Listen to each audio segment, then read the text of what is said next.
Good morning, everybody. You and I have a contract. Oh, shit. Thank you for the resub, Drather Hex, for 3 months. Appreciate it. If I turn down... I did turn down. What volume setting did I have it up before? I wrote it down, but apparently that doesn't matter to OBS, so don't worry about it. Good morning! Hello, Caffeine Expert!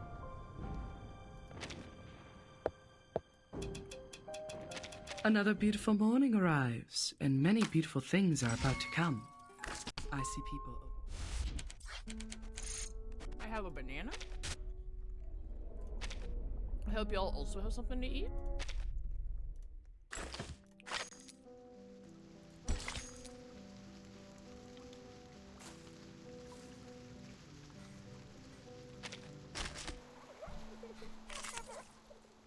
You and I have a contract.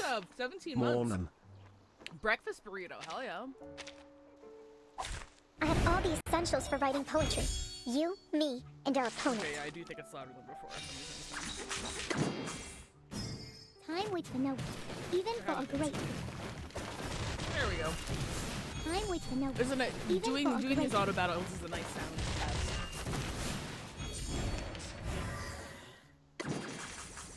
The battles are like way louder than anything else.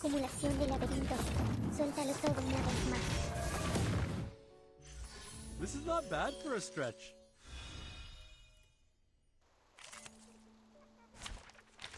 All right. Well, let's get to it then, I suppose. I've been thinking about this story. I've been a little bit nervous, but we'll see how it goes. We'll see how it goes.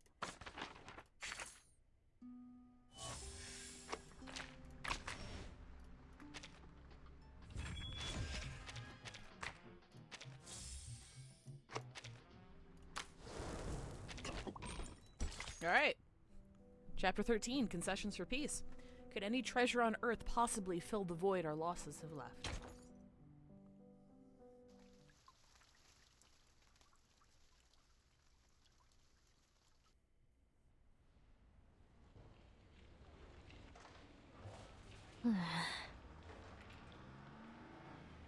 The bored and idle remnant of Squad 12 carries out her as yet tedious orders.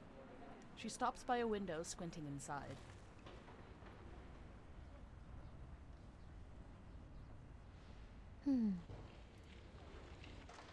Broken furniture and cobwebs woven between cracked and forgotten china. A uniquely shaped counter-arcana monitoring device disrupts the decaying scene. Clearly no one's bothered to do any cleanup then. She opens the window and leans in, her mask blocking out the sudden puff of dust. Following her officer's instructions, she pulls out a transparent strip of cloth and places it by the device.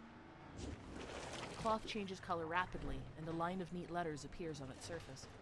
Counter-arcanum device operating normally. Hang on, there we go. Looks like I'm not needed here either. She climbs back out the window.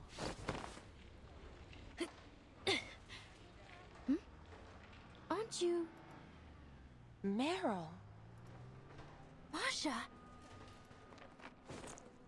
The young soldier springs up to greet her, visibly relieved. It really is you! You're back, finally! Is Paravian alright? Oh, poor guy's had a hard time of it, but at least he's still in one piece. He's lying in a sickbed as we speak. He should recover soon. It's too bad he didn't find anything too useful in the village. Well, aside from that armored vehicle. Hey, Drago. Fortunately, Sentinel happened to be there at the same time. Hi, Sage. So, it really was her? The one who assassinated Colonel Hirschfelder? Yes, she'd collected a wealth of evidence concerning Manus Vindictae. I've already delivered it to Commander Kreos. As for the assassination, it turns out her actions weren't entirely unjustifiable. Let's just consider it a misunderstanding. We're considering an assassination a misunderstanding? Okay. Misunderstanding? She literally killed the guy. Thank you, Meryl! She's not the only one.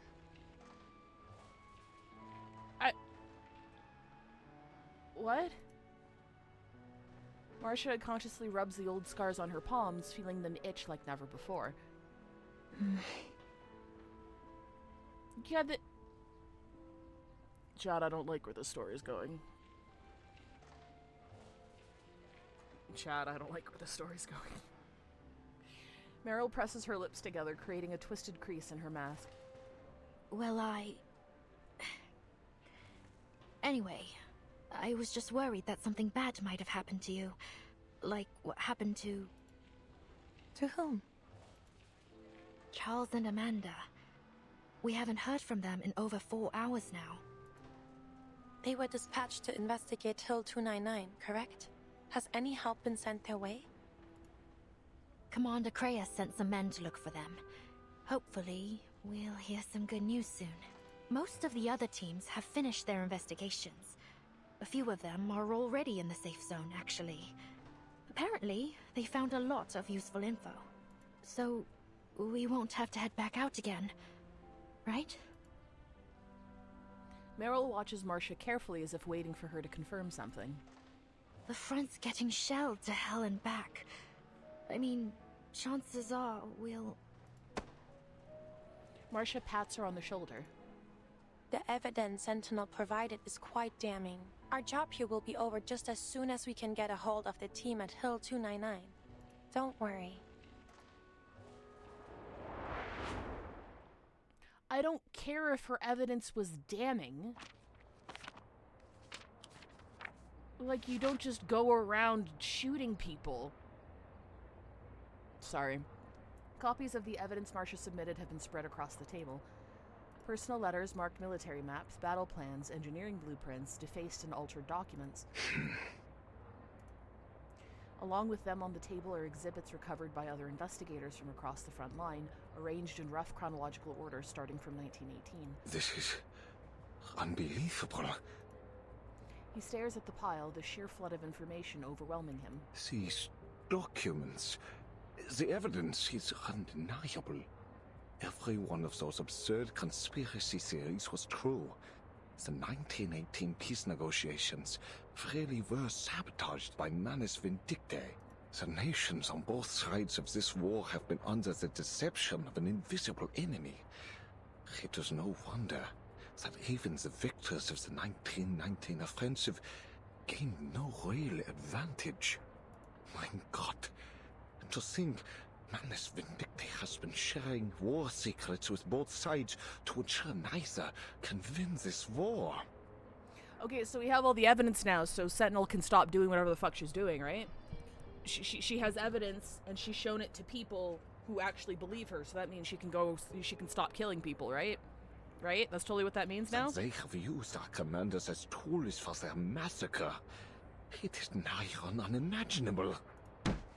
He looks up with sudden realization. This does not simply concern one nation. These documents could topple nearly all of Europe's military leaders. With this list of managed defectors in our hands, and if we act with haste, we may finally put every one of them behind bars. Waiting for George's mood to stabilize, Kreis adds a word of advice. Let me remind you that Laplace may be able to heal these so-called defectors. Eberhard's case proved that the Manus' mental influence can be purged. That is true. They are being mind controlled. So, like, maybe if, like, we capture them or something, or, like, develop something that can shake them out of it or something? Yes. Vaccine of sorts? Yes, of course. Whatever the case, we must act as soon as possible. The Chancellor and the Reichstag are prepared to strike. Finding light in a once-grim future, he starts to shake, sending ripples to the papers in his hands. Agreed. The evidence is sufficient. There's no need to delay. Wunderbar. Just think of the soldiers finally making their way home. This is the day we secure a century of peace for Europe. Sounds like a line for the history books. He has no mind to react to Kreis' parting jab. Stuffing all the documents into his briefcase, he rushes out.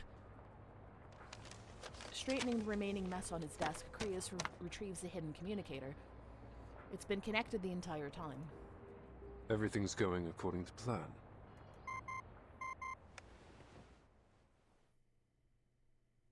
Good.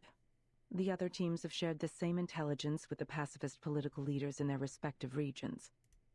All the Foundation has to do now is watch for any interference from Manus Vindictae. Okay, so we spread the info to everybody. But won't this approach cause even more turbulence? Timekeeper. He had been expecting the faction leaders, making this an unexpected relief. Oh, yes, Krios. I was just listening in. I see. In any case, the outcome can't be worse than the war we're living through, Timekeeper. As I'm sure you learned in your history studies, this war claimed tens of millions of soldiers' lives, not to mention the equally massive number of civilian casualties, whether direct or otherwise. We are now 2 years on from what should have been the end of this war. The death toll has already climbed much higher, and it will only continue to rise if we don't put an end to it soon. At least our efforts have won us a marginally better outcome. I see. In short, the war is already over. Once the pacifist political parties take power, an armistice will surely be signed in Montpellier. This may not be the time, but I have a question to ask. Does the Foundation Committee have any contingency plans should things take a turn for the worse? The silence in the room confirms the suspicions of the voice on the other end. Did you notice something suspicious? The former vigil officer fishes out as many suspicious details from his memories as he can. It's about Hirschfelder's assassination. Do you remember a certain detail from Marshall's report?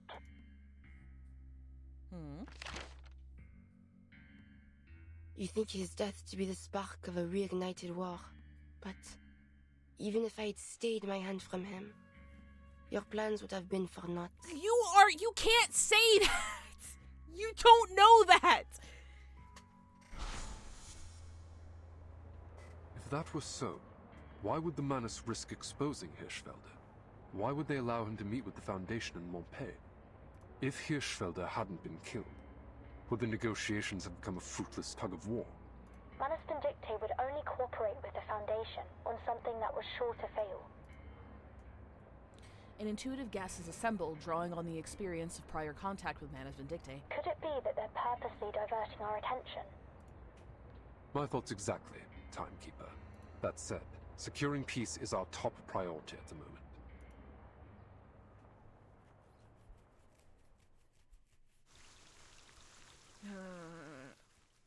Okay, alright.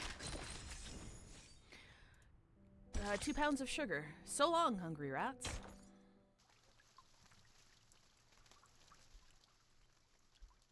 Chad, I'm so fucking scared. 6 years of war have deeply shaken the resolve and faith of our nation.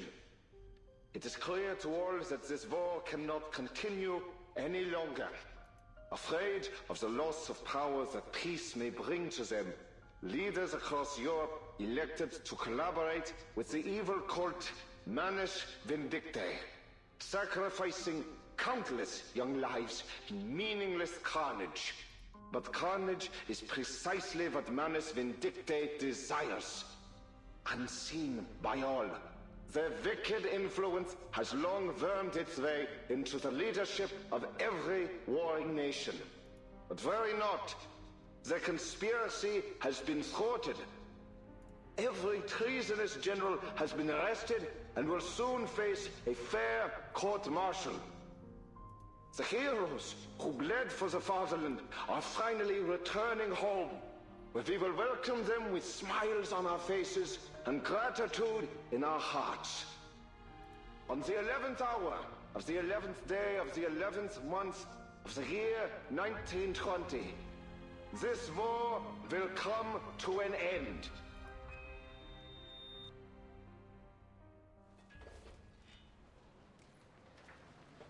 Weeks have passed since the assassination, and the desolate streets of Montpellier have sprung to life again. Delegates from the belligerent nations gather on opposite sides of the road. Soft bowler hats and ties decorate the event, mixed with occasional peaked caps and military epaulettes, though now precious few. More dignitaries demand tighter security. Each nation came with their own detail, but the operations commander insists on further reinforcements from the Foundation. 3rd routine patrol complete. No anomalies detected, sir. No further warnings from the Arcanum Detection Group. Should we lower the alert level? Maintain the current level.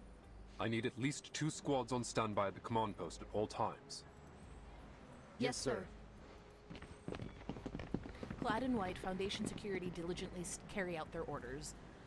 On the busy town road, the commander suddenly stops. Eyes shut, he focuses, trying to sift through the din of stuffy conversation.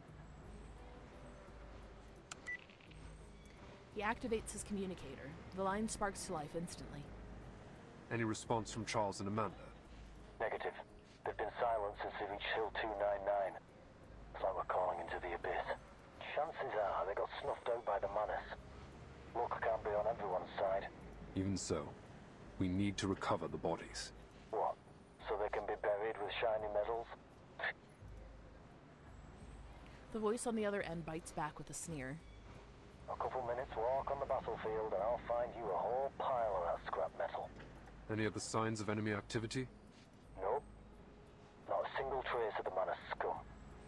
Maybe all this military and political turmoil messed up their plans after all. Let's hope so. Whatever the case, we need to get to the bottom of what happened at Hill 299. We can't afford to let any potential threats slip past us. Already on my way there. How about seeing a psychologist when this is all over, Kratos?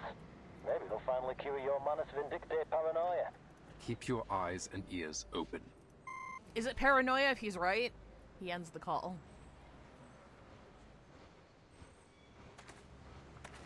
In an unnoticed corner of the street, a grim figure walks alone.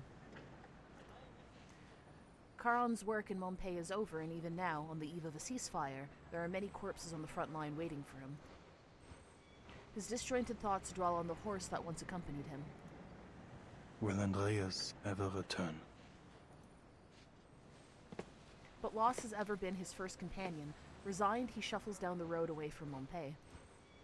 Hey, sir! Mr. Charon! Meryl runs up to him, arriving out of breath. You leaving already? Marsha told me you're heading back to the front. She speaks the truth. And you are? Oh, right. You don't know me. But Marsha told me loads about you. You know Marsha, don't you? Charon struggles to remember, piecing together Marsha's appearance from his shattered memories. Yes. The night. I remember. Great. I'm heading to the front as well.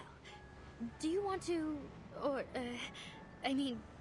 could you please join our convoy?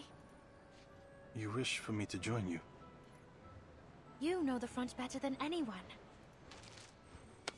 Meryl digs into her pocket, fishing out half a bar of chocolate that has been carefully resealed and wrapped, and slips it into Charon's hand. Please, Mr. Charon, come with us. We could really use your help. Chalky bar.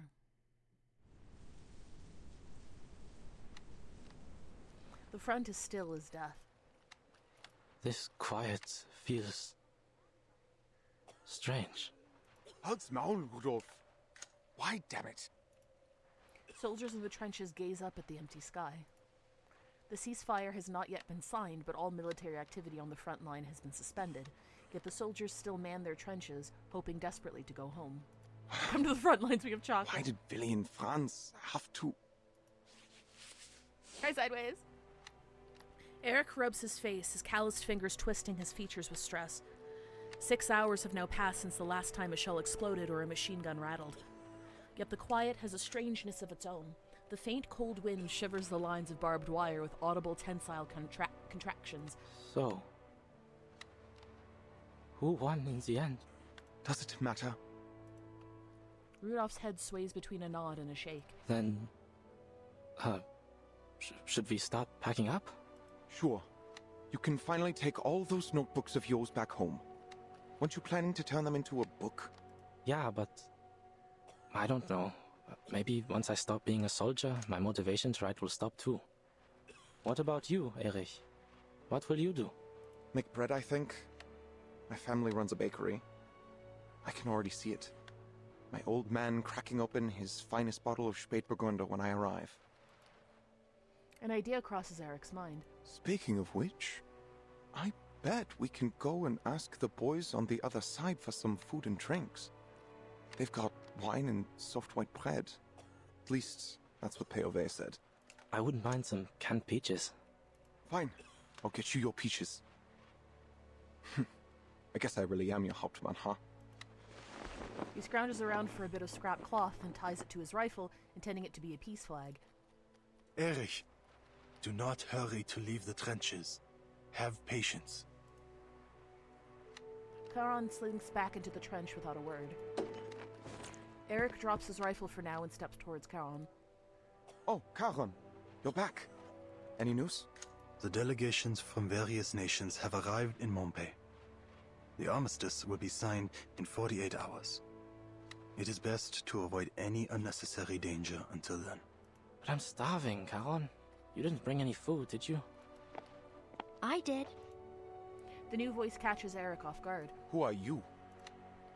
The Foundation has issued food and drinks to be brought to the soldiers on the front. She is responsible for distributing them. Yeah, more or less what he said. Right. I need a hand unloading these crates of beer. Any volunteers? There's beer! The troops all rise at once, climbing over themselves to get out from the dugouts below. In an instant, the trench is packed wall to wall. Hey, easy there! There's plenty to go around. Boys!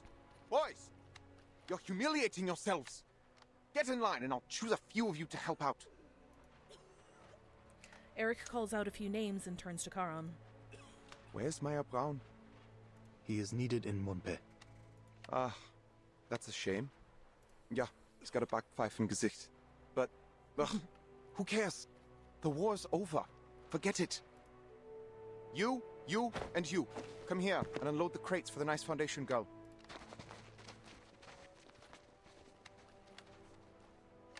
Beer takes soldiers from 0 to motivated real fast. The food is passed from hand to hand until it reaches every soldier. Rot and despair still hang over the trenches, but they do nothing to dampen their appetites. Rudolph cups a butter cake in his hands, desperately afraid of crumbling it. He hasn't seen such soft and bright food in a long time. Then all at once he stuffs it into his mouth. Eric hurries to his side, shoving a mug of golden lager into his hands. Come on, Prost! Fine. Count me in. Prost! Prost! The metal cups tap rhythmically, shaping into a joyful and bright tune. From far across the field, their clinking percussion is met with raucous singing voices. What's that? Do you boys hear singing? I hear it too, from the other side. Why are they singing? Oh, right. These are humanitarian rations. They've been given to the other side too. She's 16. Is this legal? Immortal you, I've got news for you about war. They're probably celebrating. Eric jumps over the top, waving his whitish flag toward the other side. Geisier! Come on, boys. Let's make some noise ourselves. Prost to you bastards over there! You understand what I'm saying? Prost! Santé! Auf den Frieden! Auf den Frieden!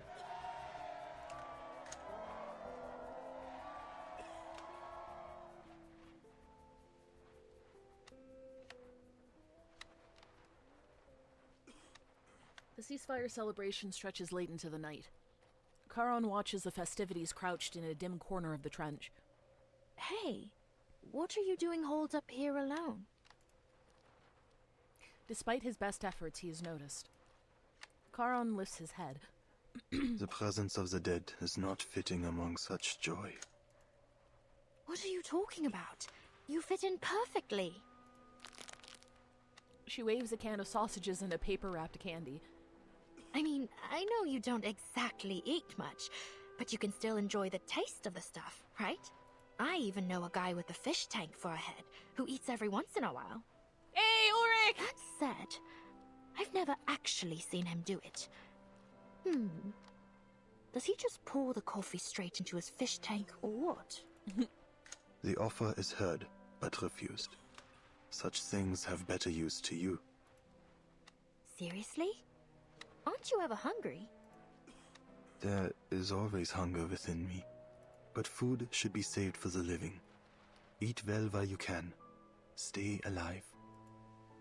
Well, you're not wrong, but I wouldn't exactly put it like that. Come on, take it. Hound's always poking fun at me for eating too much anyway. Hound? Oh, never mind. Just take That's it, the other alright? member of It's not like it's Faction 12. easy to get a decent meal out here on the front. The older guy. No longer insisting on soliciting Charon's opinion, Meryl slips the cans into his coat pocket while touching the cold plastic wrapping of the chocolates. Oh, at least try the chocolate in your pocket. It'll melt if you leave it in there much longer anyway. Charon doesn't resist. He nods and slowly rises to his feet. It is time. I left. Alright. I still have some finishing up to do here. Won't be long. Just have to make sure everyone's got their supplies. Where are you heading anyway? If you wait a moment, I can come with you. No, this must be done alone. There is a message. One that must be sent off. Uh-huh. Hi, Rover.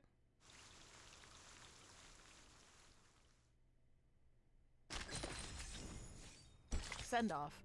They remembered an ancient verse with whose meaning is lost to history.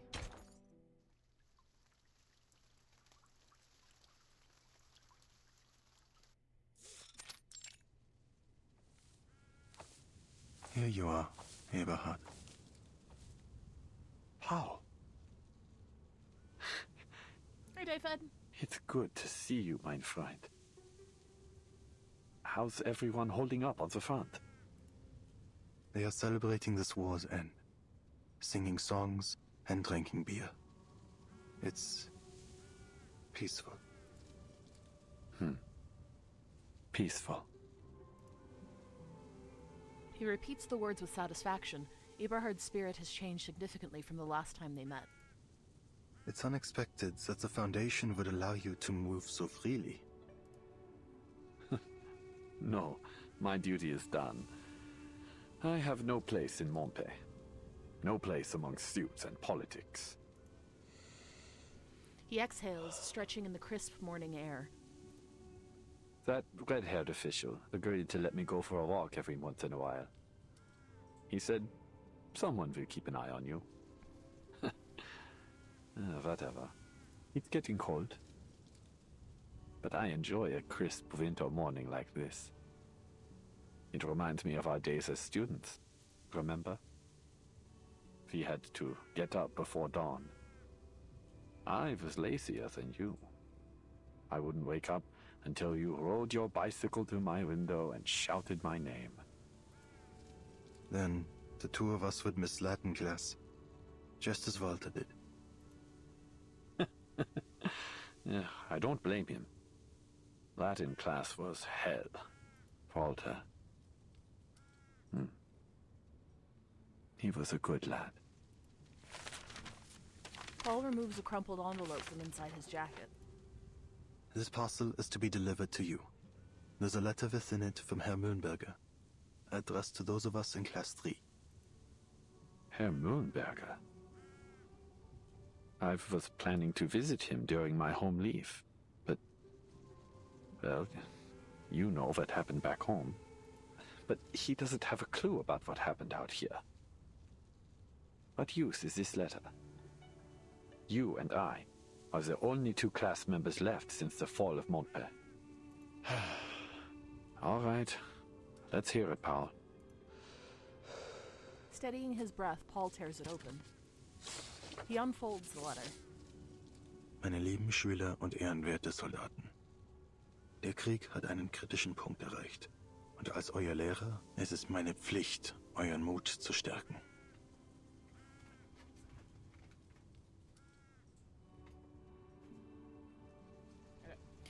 My dear students and honorable soldiers, the war has reached a critical point, and as your teacher, it is my duty to boost your morale. Ich weiß, dass die Sicht auf den Krieg I'm von der aware that Front the oft vision of the war begrenzter from sein the front könnte, lines may be als more für uns im limited than Vaterland. for those of us in the Lasst fatherland. mich also So allow me to klarstellen, make things clear. der Sieg Victory ist in is within unserer our grasp. Reichweite. Obwohl das Leben an der Though Front hart I'm ist, certain denkt life on the daran, front is tough. dies ist Remember, ein this is a Opfer für eine sacrifice for a größere greater Sache. cause. Lasst Therefore, der Herr let your euer suffering be Leiden sweet. süß sein. Dies wird der glorreichste Moment eures This will Lebens be the sein. most glorious moment of your Und lives. wie ich And euch as I have taught beigebracht you, habe, perhaps it will please wird us es one uns day to remember vielleicht these things. eines Tages gefallen, diese Dinge zu erinnern. Gefallen? Please us. Hört ihn euch an. Listen to him. Er hat sogar He Lucans even Gedicht quoted Lucan's zitiert. poem, or was it Virgil? Oder war es Virgil? Es ist höchstwahrscheinlich Virgil. It's most likely Er hat ihn Virgil. unten He's zitiert. quoted him below. Ardentis Fortune favors the Fortuna bold. Iovat. Das Zitat über das Erinnern. The quote about remembering things. Wie How do you sagt say it man in es Latin again? nochmal auf Latein? Forsan. Hayek. Und dann was? Das Et fehlt, Eberhard. The et is missing, Eberhard. Forsan et Hayek. Olim memenise juvebit. And perhaps it will please us one day to remember these things. Ja, genau das. Yes, that's it. Dieser alte Oh, Fatzke. that old fart. Er He hat cheated. geschummelt. These aren't even his Das sind words. nicht mal seine Worte. Was für ein Dummkopf. What a Er fool. weiß nicht, He doesn't know wovon what er he's talking spricht. about.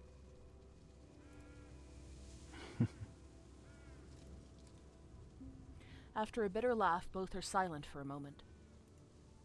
Paul, I'll never be pleased looking back on any of this. If I have children one day, how will I tell them about all this? I sent our fellow countrymen directly into the line of fire, a death trap, knowing full well that the enemy would retake the ground in mere hours. Young lives, lost one after another. And for what? Some senseless orders? I've heard enough. Put the letter away. Paul slowly folds up the letter. Eberhard, however, snatches up the letterhead, crumples it into a ball, and throws it into the weeds beside the monument. There is no more fighting, and for the first time in a long time, the day passes without the thunder of artillery. The sunlight falls on blades of grass, tombstones, and birds in the air. Their songs can finally be heard once more. This feeling. I've never felt it before. It's as though, for this one moment, I can... No. I have already taken control of my future. I'd forgotten how good it feels to be alive. For the first time in a very long while, my heart feels light, mein Freund. The choices I've made may be irreversible. But I've made up my mind. There is only one path for me now. What? He looks to the top of the hill and starts climbing.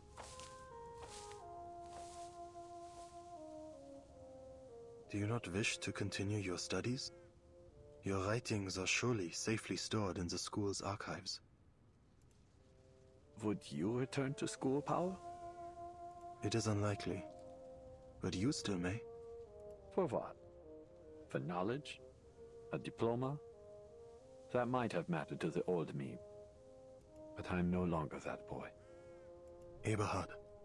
It's too late, mein Freund. Far too late. Oh no. I need some time alone. Please, write a reply to Herr Mühlenberger for both of us. The weather is unseasonably mild, and Eberhard begins to climb the hill like a student on a field trip. The sunshine and brisk air make the world feel new. The war is over, Paul. The sky is so blue. Just as it always was. Just as it always was. Well said. Farewell, mein Freund. He waves, turns, and walks away. Paul stands and opens his notebook. Sehr geehrter Herr Mühlenberger, Dear Ihr Mr. Brief Muhlenberg, wurde von Ihren Schülern wohl your erhalten. letter has been well received by your students. Sie haben gemeinsam die dunkelsten und They härtesten have endured Zeiten the darkest and durchgestanden. hardest of times Aber together. nun sind der Kummer But now the und das sorrow and Leid pain zu have reached Ende. their end. Sie zeigten Mut They und showed Treue, courage and loyalty. doch diese These virtues Tugenden became a burden, würden zu one einer far too Last, heavy for their young viel shoulders to zu bear. schwer für ihre jungen Schultern. Deshalb werde ich Therefore, Ihnen I'll keine not pile any leeren more empty Worte words mehr upon them. aufbürden. Der Krieg hat diese War jungen has Männer shaped these in young men etwas into ganz something anderes else entirely. verwandelt. The Das knowledge Wissen, you imparted das is Sie of no ihnen use to them vermittelt now, haben, nor will they ist ever nun again hear nutzlos, your teachings. und Sie werden nie wieder Ihre Lehren hören. Zu diesem Zeitpunkt This time I muss must ich Ihnen inform mit you with the schwerem heaviest of Herzen hearts that- mitteilen, dass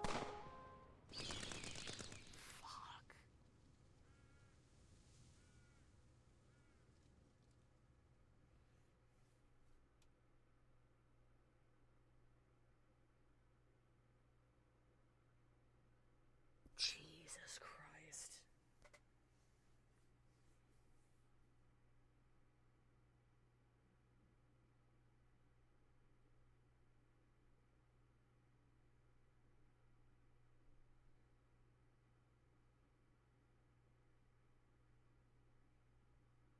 Holy sh... I mean, like, I...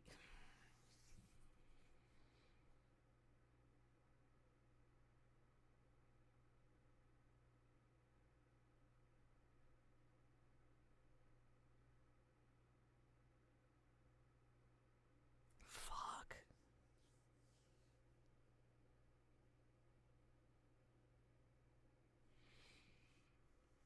Oh boy. alle Ihre Schüler aus der Klasse 3 sind gefallen. All of your students from class 3 have fallen. Mit besten Grüßen, With best ein regards, toter Mann. a dead man. Dies schließt die Aufzeichnungen des Soldaten Paul Haumann. This concludes the records of the soldier Paul Hauman.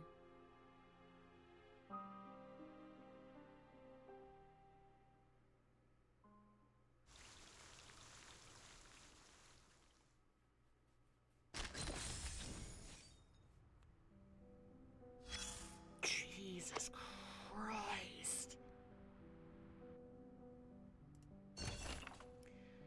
What once represented new beginnings now only heralds an end. Dietrich Becker died from shelling. Bathka Zimmerman. Simon Miller was reported missing, then was confirmed dead. Miller's tag has been found. Frederick Bauer died from machine gun fire. Finn Wagner died from infection. Alvin Newman died of trench fever. Felix Zimmerman died from shelling. Julian Kruger died from infection after being shot. Ben Becker died. Walter Schmidt died from shelling. Paul Haumann died. Oh, so Eberhard Braun was the last person who died, like, from class 3 after the war was over.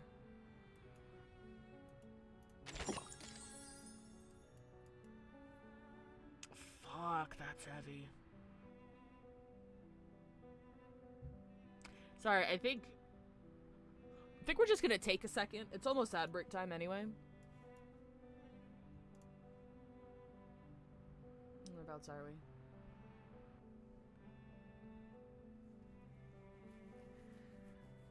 Well, I mean, it's not quite survivor's guilt because he is dead. Like, Charon is dead. His whole thing is that he died. And then, like, he was resurrected via Arcanum and is there to, like, bury bodies from now on. Jesus fucking Christ. Alright, well, yeah, I'm gonna hit ad break. I'll see you guys in 3 minutes.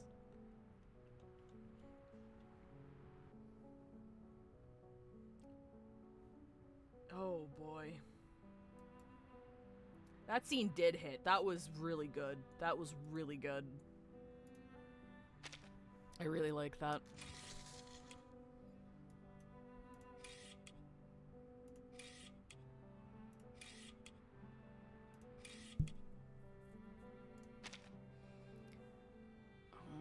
Following a clash, 2 soldiers survived. The one's father shot for a cause neither believed in. All that remains as a memory.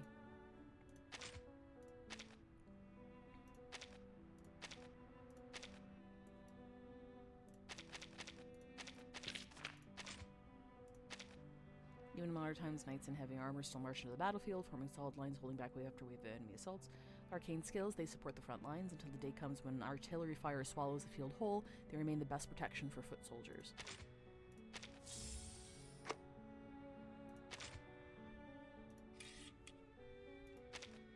Sentinel arrives at the Gargoyle Monastery with Martian in tow, or a place of shelter for what few kin she has left. The monastery hasn't seen use in ages. There's a war going on outside, and the place doesn't even have a proper roof, but sometimes the smell of warm pastries drifts out from inside along with whispers. You can hold back my curiosity, so one day I snuck in using a bit of my clumsy arcane skill.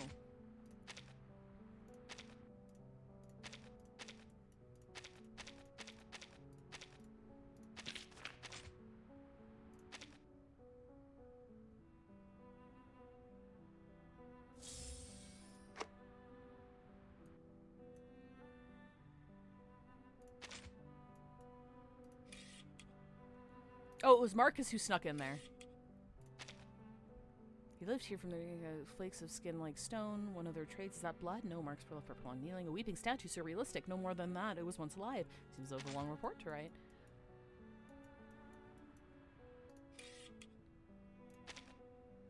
Twelve Squad receives critical intel delivered Martian, immediately sharing with the delegates. Pieces at last on the horizon. Or is it? We still got several chapters left, bro. You know peace ain't on the horizon.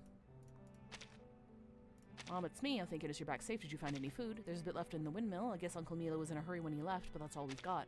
It'll be enough to get us through a little longer. It's not going to last. Maybe we should just grab its hunting rifle and take a few shots, then maybe they'd leave us alone.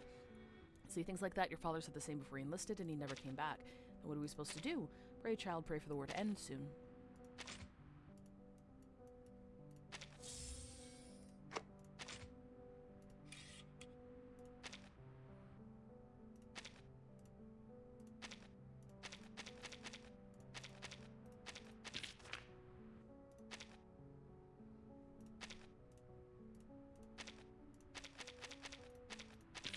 Matilda's going to do a reading about how the war is going to end.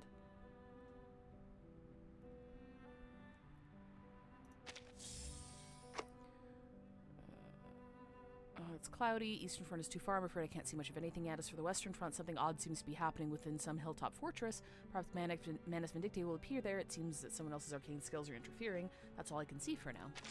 Welcome back, everybody. Just going through the stuff, the little summaries here. Celebrating certain that the war will soon be over.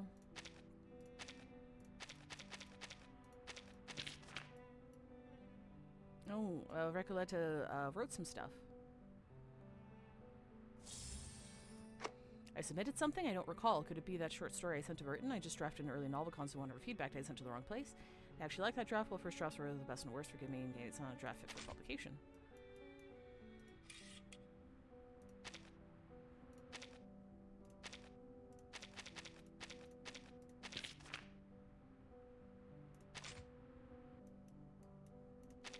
Good morning, Thasia. Meet with his old commander, comrades, and arms. Both of them know that this will be the last time. There's Colleen. I don't even know how to feel writing this. The front has gone quiet, and the higher ups are about to sign an armistice. The war's ending. I should be coming home to you. That's how it was supposed to be.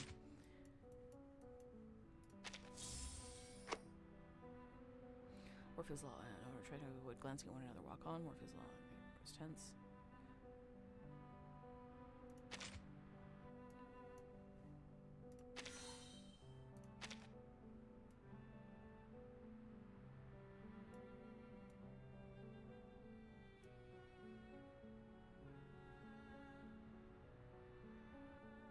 And so he walks away from the war and says goodbye to his friend, returning only to fill an empty grave.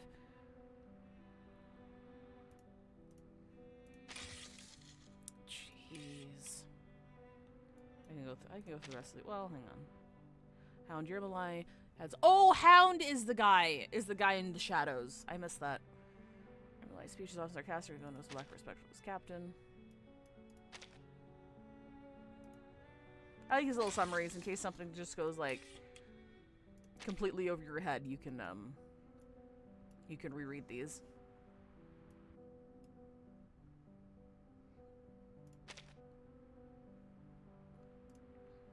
Social station until the stuff at the front is signed.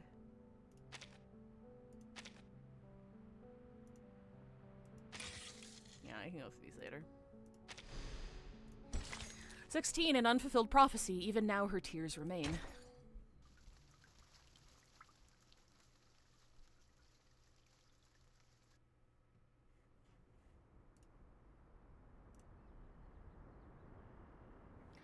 Ladislas hasn't spoken a word since news of the ceasefire reached their sanctuary.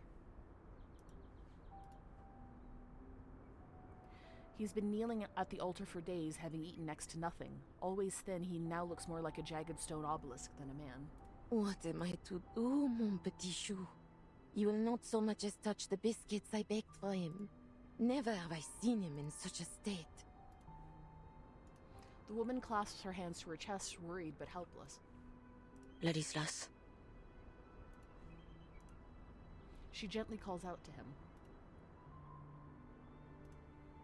The war has ended, not as he foretold. It may take some time ere he is able to free himself of his guilt. Cher Ladislas, keep thy heart in the Lord, for he shall forgive us no matter how great our missteps. The good and pious woman stops herself from saying more. There's no line of reasoning sufficient to break him from his watch. Marie, I beg thee do something. One way or another, we all must return to Rouen in the coming days. She leaves without another word. Sentinel comes to Ladislas's side, but has no desire to interrupt his silent prayers. Her focus instead is on the statue of the crying girl. Ladislas, you foretold that Agnes would return to herself come the end of the war. She pulls out a handkerchief to softly clean the stone's unmoving face. Yet she remains unchanged. Is there truly no way to revive our dear friend? Our family? Once again, she receives only a humbling, guilt-ridden silence. Marie? She turns to the voice, finding it belongs to the woman that has become a regular visitor to their sanctuary. As usual, she brought food, this time some salami and dried cheese. After handing off the supplies, Marcia marches straight toward her. What news from the front? Some troops have already withdrawn. The rest will follow suit once the armistice is officially signed. Ladislas, he still won't eat? Just leave him be. She doesn't let Marcia dwell on the matter, returning to her work dusting the statue. If you don't mind me asking, is this statue real? What do you mean? I'm not sure how to put this into words properly. It's just that I've never seen her move. Ah. Now your words are clear. She gathers her handkerchief and takes a deep breath, the cold, wet morning mist filling her lungs. This is Agnes, a distant cousin of mine. We share a great-grandmother. She places her hand on Agnes's stone knee. We took residence together until 1914, both at our clan estate in the suburbs of Rouen and in my rented apartment in Paris. When the war broke out, I departed to join the army. Upon returning during my first leave, I found her in the cellar. It came to pass that, in my absence, she had turned herself to stone.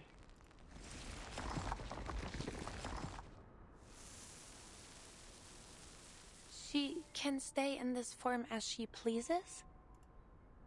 Only so long as her heart yet beats. Were she to turn to stone from within, she would be unable to restore her body to flesh. But Ladislas informed me of another possibility. He said Agnes's petrification was an extraordinary act of self-sacrifice, and that this sacrifice was also a prophecy. Gargoyles were not to coexist with this war. He said that a miracle would occur, that Agnes would be freed from petrification. I thought it might have been true. She glances toward Ladislas, still kneeling. But I suppose it was not. Agnes has shown no signs of recovery. There must be another way. The gargoyle shakes her head, disheartened. If only there were. If only I knew of one. But there is very little I know of our bloodline. While the young of my kin generally receive a traditional education from within the clan. My grandmother supported my decision to attend a secular school in my youth. I resided in a small rented apartment in Paris for some time, hoping to enroll at Lonsad. That was until the war broke out. Sentinel forces herself to look into Marcia's eyes. This war, well, you have seen the face of it. It takes but one shot to end a life. And this war has hurt millions. Friends, family, loved ones. I have lost far too many. Marie. Forget it. Tell me, have you yet time today? What do you want to do? Take a stroll. I have spent far too much time in the monastery.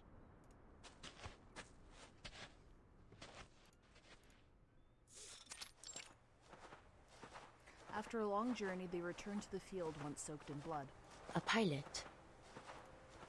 Their earlier conversation still lingers. Yes, that's what I wanted to be. Sorry, give me 1 second.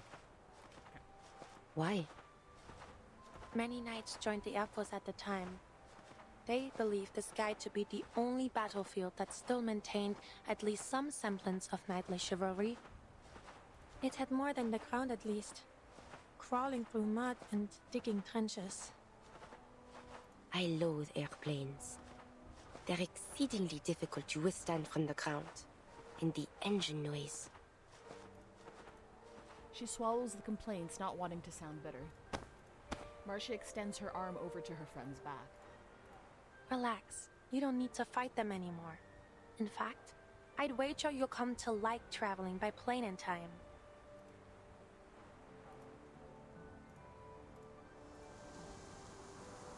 She turns to the sea of grass rippling in the wind. Corpses that lay yonder. Did you see them earlier? No. Perhaps Charon had already buried them. Ha, most likely.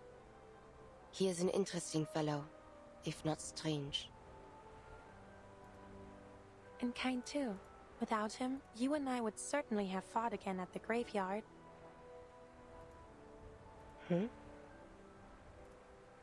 Oh, that reminds me.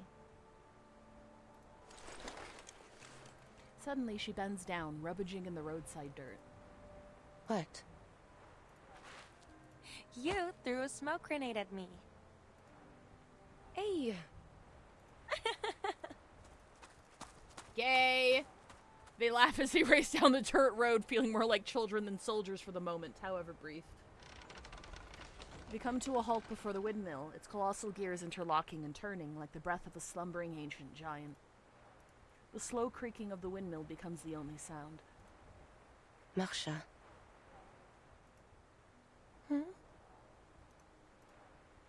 Are you leaving? No, I have plenty of free time today. Not now. After the armistice. I know well that the Foundation has tasked you with keeping a watchful eye on me. It's not exactly like that. All is well. You may stay. So long as you do not lie. I shall even aid you should you require it. But do not attempt to persuade me to join the Foundation. I cannot abandon my family. I know that. I'll be leaving after the armistice is officially signed. It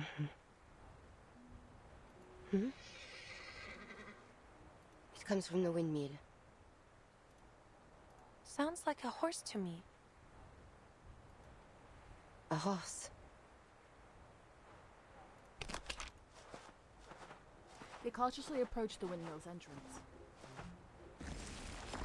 Sentinel moves ahead of Marcia, turning her body sideways, and hardens into stone to give a weighty push on the door. Warhorse! Wow, what a beauty! A horse indeed. What brings it here?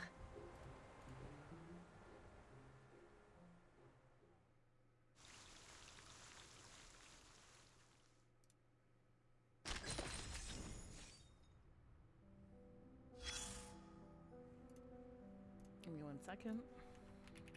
You and I have a contract. Oh, hello! Please save us, Charon. Please save us, Charon! Thank you, Plaxius, for the resub of 22 months. There was a really good scene. There was a really good scene at the end of chapter. Holy fuck. It didn't catch me off guard, but it caught me off guard. Does that make sense? People then as now nurture dreams worth sharing. My dearest cousin Ladislas, how oft thou art in my prayers. That Italy has already begun to feel home. Till their folk warm spirit generous in hand. Marianne and I do prepare for a long journey into Austria, and our hearts are full of longing for their life. And is this from fuck, what's her name? Agnes, yeah. And they're living into the golden trace you're crowning the secession builder of Austrian wandering galleries and little shops of Wiener Verskate. We set our minds upon the 19 stained glass windows. These sketches from our travels serve thy studies. It would delight me to send them forth. Our past words dwell yet within me. Marianne telleth me ever the new age dawning, of electric light supplanting the gentle glow of candles, the darkest of our nights fading away. Yet, dear Ladislas, I still feel the nearness of the old ways. This age of machines hath left many unsettled and without refuge. Soon they shall crave a quiet place wherein to kneel and seek God's comfort and counsel. My heart is moved. I was arrived at the karma of the industry. To the my heart of a church for this new century, still a haven for the soul. Oh, our cousin smiled at such fancies, her words have sown new imaginings in me, and I have begun to set them down in drawings. Perhaps to raise such a place would take even 10, even 15 years, yet it comforts me to picture thee by my side when the time cometh, helping to bring her vision to life.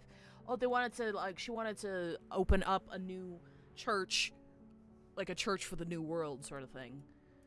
I wonder if there's like gargoyle mythos that I'm missing out on as to why like she turned to stone and then hasn't turned back yet. Or if that's a mystery like for this arc.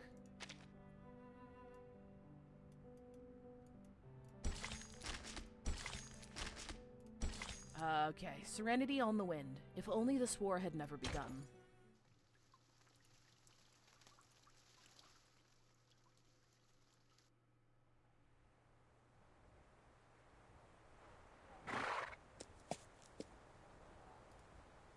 Here, come on out.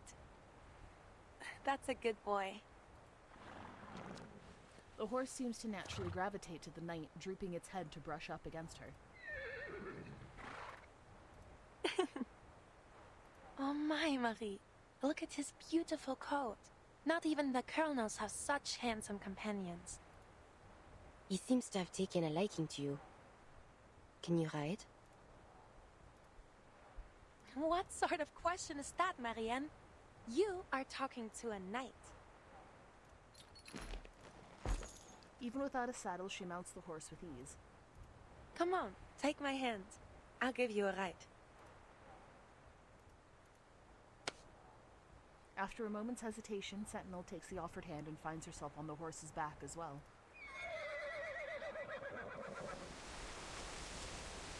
It feels perfect for a gallop, but I'm worried you might fall. Let me off then. Enjoy it yourself. What fun would that be? Come on, just hold on tight. Giddy up! Hey!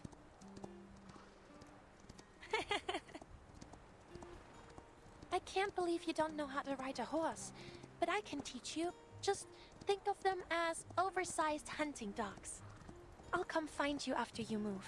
How does that sound? Where will you be if you're not staying with your family? Perhaps Paris? My mind is yet made. But wherever I am, I should like to open a clothing store. Then you'd better choose a store name I'll recognize right away. No, you'll become so famous that it'll take no work to find you. Man, I'm seeing so many fucking death flags, it's not even funny, bro. Could you make a parade dress for me? I have never before made such a dress, but I shall learn for you. Wow. A parade dress tailor-made for me by a famous French fashion designer. It's like a dream come true.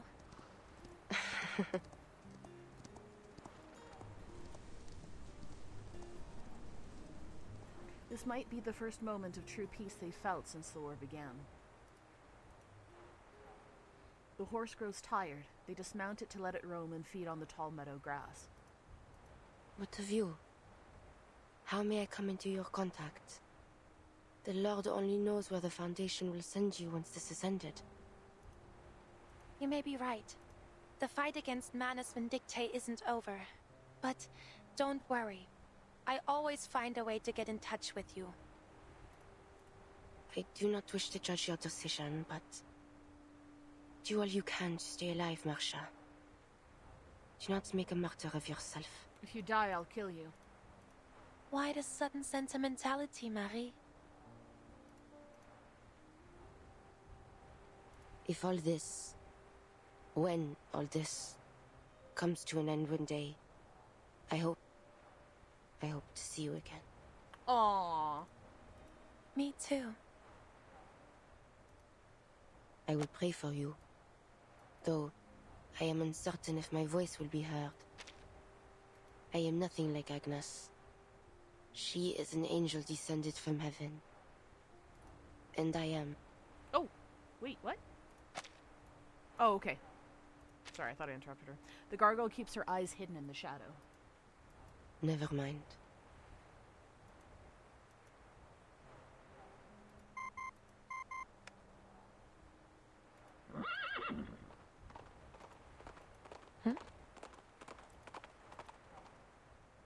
The communicator's noise startles the nibbling horse. It lifts his head and bolts into the distance.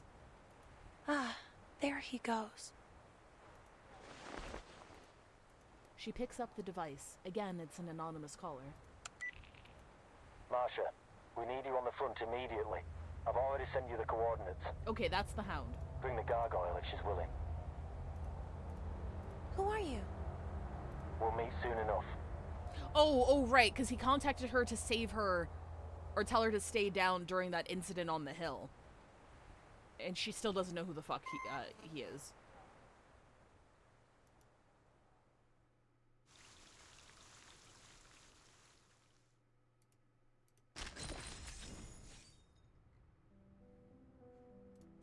The armistice. History will remember this day. Oh, God. Yeah? Will it?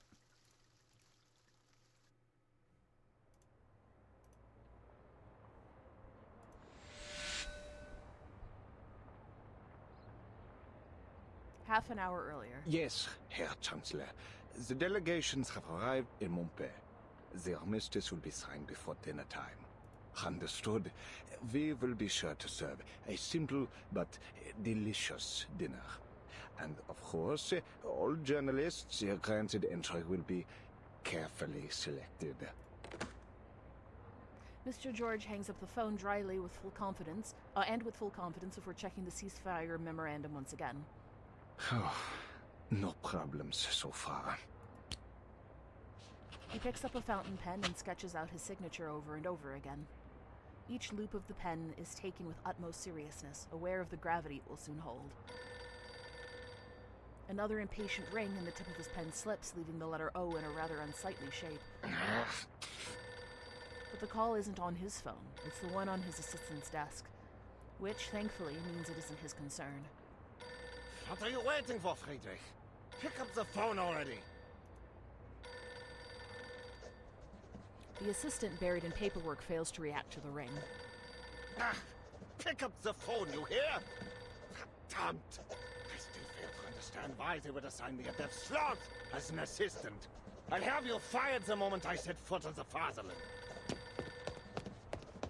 George storms over to the assistant's desk to scold him.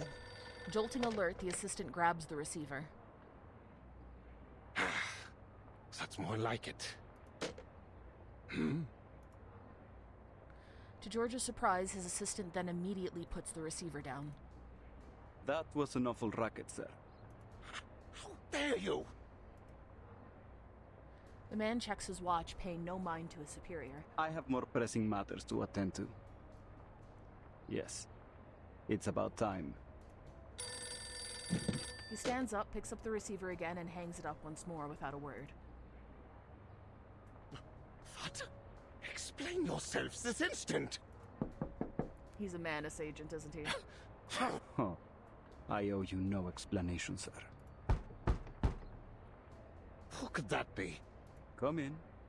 You!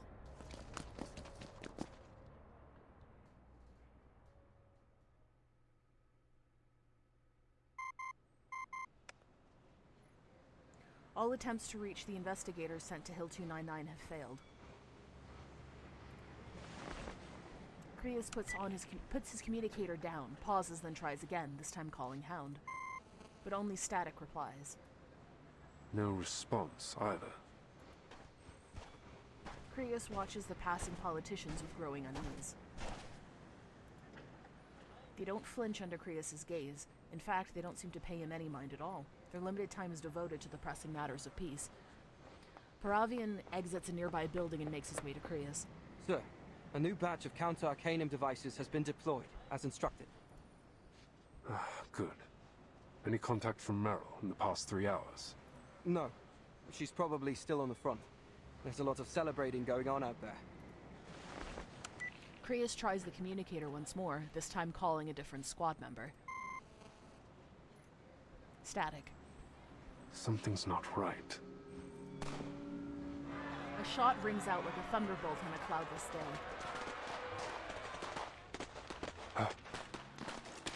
We're under attack! Security forces rush into the streets, drawing any wandering delegates inside to safety. Steel-eyed veterans fan out, searching for the gunfire's source. What's the location? I saw them, in that house. They're wearing black. I have to. The young man begins a charge, only to be held back. Get back here, Farabi! We need to get to the command post and inform all security staff to resume combat positions. Yes, sir. Foundation security regroups around the most heavily guarded buildings. Across the street, a man in a jet black uniform exits George's makeshift office. As he walks into the open, he is flanked by soldiers covered in pitch black. Finally. No more hiding. The moment of truth has arrived. He raises a hand and the soldiers around him stand at attention. Leave a few of the Foundation lapdogs alive. I have something to say to those sanctimonious hypocrites.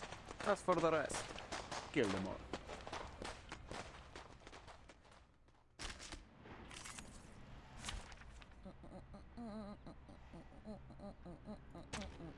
Nothing unexpected.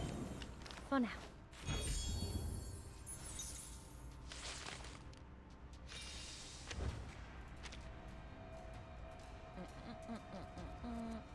En todos los momentos. The show's on. Más allá del concepto mundano del tiempo. The show's on, Hound. The puppy agreed with your decision. Idealismo. Vuelos de fantasía. Patrones ocultos. Time waits for no one, even for a great good. Manus here to fuck shit up. As for the usual. Time waits for no one, even for a great good.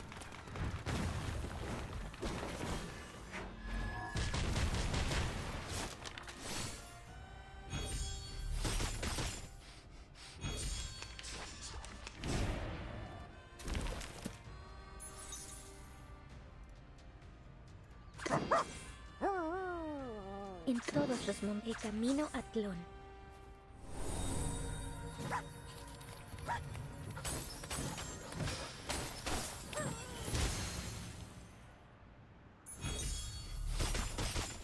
Nuestro aliado es la verdad.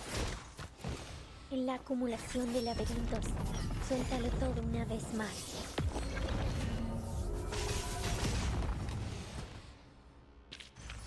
Warning, warning. The puppy is fleeing the scene at its maximum speed.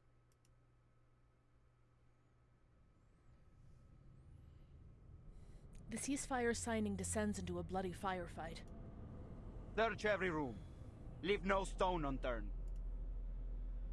Every few seconds, a heavy, soft thud echoes as something limp crashes to the ground from above.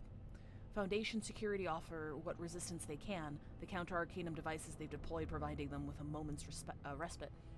Oh, but keep that signing desk and the documents on it intact. It'll make for a great headline shot. Perfect for the front page of the papers. Now, bring her out. The soldiers of Manus Vindictae carry out their orders in wordless lockstep. Soon, bodies in white and black riddle the streets. Moments later, 2 soldiers march a hostage into the center of the empty street. Quiet. Once again, the assassin-turned-officer raises his hand and checks his watch. Better late than never. He strides forward as if he were participating in a triumphal parade, stopping only a few short paces from the Foundation command post, so near that he can hear the flag fluttering in the wind. All that endless searching, huh? Well, here we are. You finally caught us. He spreads his arm wide like a showman. You might ask, why must things end like this? Why must we kill one another? I don't understand how, they were, so many of them were able to infiltrate if they were on such high alert. They want to know why. Because our pleas, our pain, our suffering were all ignored by you. Humans started this war, all these wars, and yet you hurled us, Arcanists, onto the front lines like cheap cannon fodder. You have created a world that despises us for our bloodlines and mocks us for our arcane skills. But you force us to use those very skills to fight the war machines you built. You humans have sown untold horrors in the name of conflicts created by your own hand. And still, you refuse us even a single scrap of bread in reward. These are the lessons history has taught us. A history of arcanist suffering that must end. He draws a pistol from his waist and toys with it. So when I heard that arcanists were uniting, marching under the banner of a formidable army... Define high alert. Well, didn't Kratos have, a bunch of, Foundation officers stationed fucking everywhere and had them all, combat ready? Maybe he didn't, maybe the size of his force wasn't that big. I caught a glimpse of hope. In fact, it shone like never before. Yes, we get it, you're oppressed. Foundation lapdogs, human scum, mark my words. This war has only just begun. From this era onward, the unjust reign of humanity shall be overturned. All arcanists from every era shall march under the banner of Manus Vindictae, until the ultimate, most glorious era arrive. A bullet rips through his temple.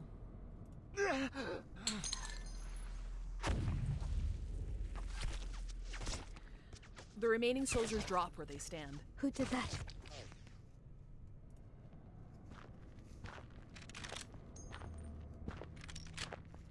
Yeah, I get it. Lapdogs, eh? Couldn't come up with anything more original? The stray hound at last returns. He marches straight through to the command post, kicking the fallen Manus Vindictae officer's corpse for a good measure. Command post clear now. The door swings open, security staff cautiously scanning for trouble. Kriya stands inside, waiting. You're late, Yemalai. At least you're not dead. Yermalai balks. His voice, like his face, carries a permanent smirk. You won't always have someone around to cover your ass, Kratos. As always, Kratos finds it easier to simply sidestep his insubordination. What have you found? Long story short, we're a step behind the Manus. They've got an army, launching an assault on the front lines as we speak. We're talking about a force the size of a traditional brigade, possibly even 2. They're hiding out beneath Hill 299, and every one of their soldiers is an arcanist. Hill 299? Any news on Charles and Amanda? He lets the swagger drop from his voice. Yeah. They're both dead. but they did leave behind some critical info. Turns out Manus Vindictae's built a colossal, full-fledged underground fortress inside Hill 299. Oh, shit. That's where all these Manus troops have been coming from. How big is the ones here in the brigade? safe zone and the ones sent to eliminate the human soldiers at the front. He said that they have a brigade, they have an army the size of a brigade, maybe two. How big is a brigade, typically? Did you carry out the other order? Yeah. I've sent the request for reinforcements and your frontline contingency plan to headquarters. All available Foundation personnel in the region are moving towards the designated locations on the front. All except Meryl. I haven't been able to make contact with her.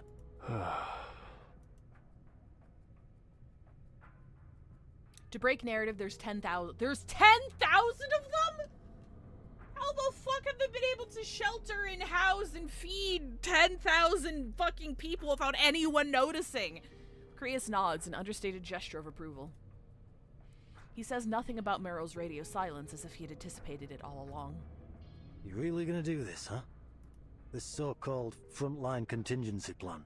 I don't think we have much choice. How are we gonna deal with Hill 299? It came out of nowhere. Every plan has its surprises. We'll deal with it. Follow me. We're going to the front lines. You can fill me in on the details on the way.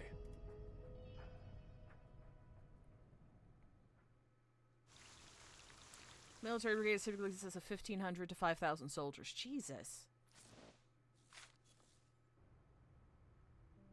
I'm so. That's just like that's the size of a small village. How did that go completely undetected? The lapdogs A large are barking village. again. Their masters remain quiet, for the most part. And you know why. But silence gives no orders. So the masters whistle. Just a pitch, no words. And so no words are heard. Only the baying of dogs.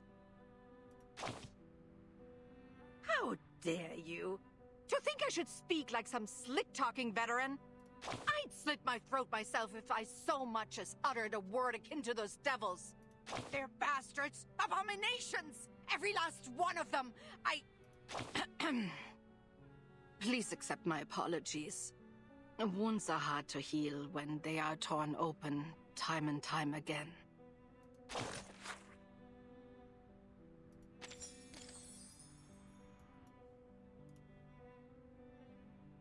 While it's been going on, it happens. They built a massive fortress under Hill 299. That's huge, though! Jesus!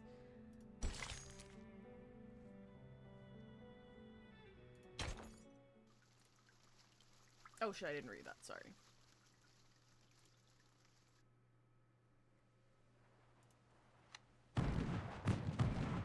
What's that sound?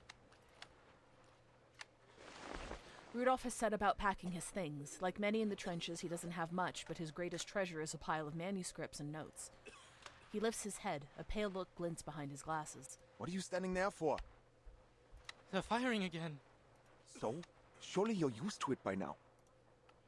The rumble of artillery had become so familiar to them that its return is barely noticed. But isn't there supposed to be a ceasefire? I know it isn't official yet, but there's no point in firing now, is there?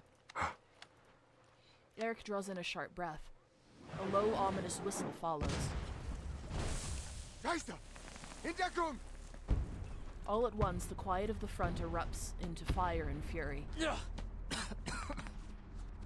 The impact of the explosion shakes the trench lines in unyielding waves, the blast spraying mud and earth in every direction. Damn! Has everyone gone mad? These are Altensäcker. I thought they were supposed to be negotiating peace. Why? Why are we fighting again? Rudolph sprawls out on the ground, trying to find his baggage, which has been scattered in the blast.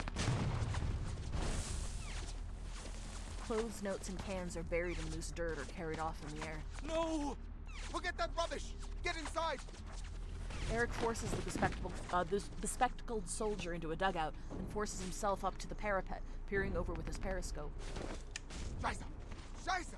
Who in the hell is attacking us? I don't know. They're not even wearing blue. They're in all black. You're right. Are they wearing masks? Can they even see through them? The flank! Scouts and messengers dash in every direction, alerting everyone they can reach of the attack. I don't know who or what they are, but they're coming from our flank. Verdammt nochmal! A stray bullet shatters his periscope. He tosses the device down with a stream of curses. He grabs the messenger by the collar. All men from the 2nd Company, assemble!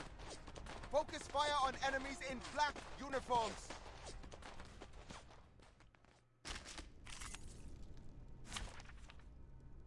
Five units!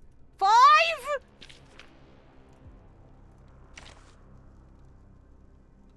Five of them? Look, here we go. Look, I don't know how blood tithe works. I'm gonna be completely honest with you. I don't know how it works, but I have all the units for it, so we're just gonna let them loose. We're just gonna let them loose. We're gonna, you know what? We'll grab. Who the fuck else do we need? Who else do we want? We'll take you. Stand with the others, like this then. We'll put the child there. Who else likes blood tithe? I've forgotten who else goes on the blood tithe team. Hang on. I'm gonna look this up. Hang on. Reverse 1999 blood tithe team. Here we go. Oh, okay. You want fucking Melania. Yeah, I have her too. Wait, give me 10 more minutes. There are many routes to travel, but only one destination.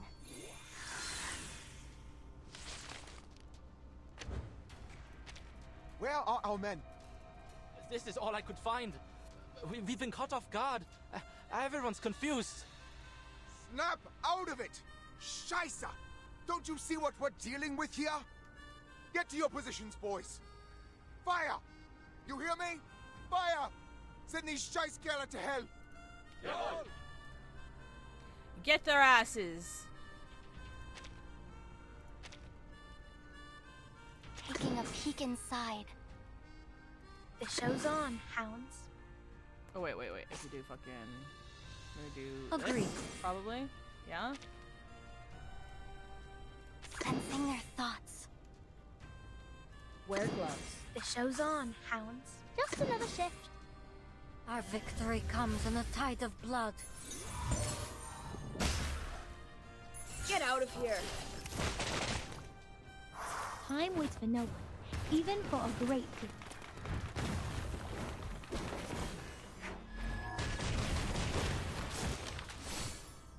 Up and at it!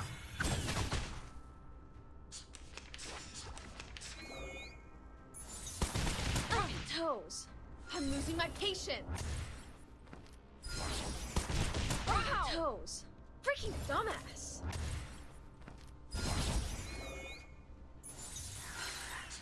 Get the wounded to me! Stand strong! The Foundation's reinforcements will arrive soon! The Foundation? We stand together as brothers in arms! Okay, Foundation's on their way. God, that fucking sucks, though. What I'm good at. I hope you like a splash of red. Plan A. Enter the gate. And just another shift. These sheets are my wings! Close your eyes.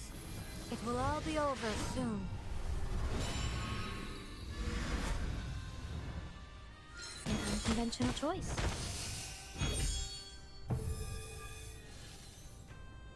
Laundry time! Hope none of them have a cutscene gun. Oh, never mind. We didn't fucking need that. Alright, bye! Whew, that went smooth. Exactly.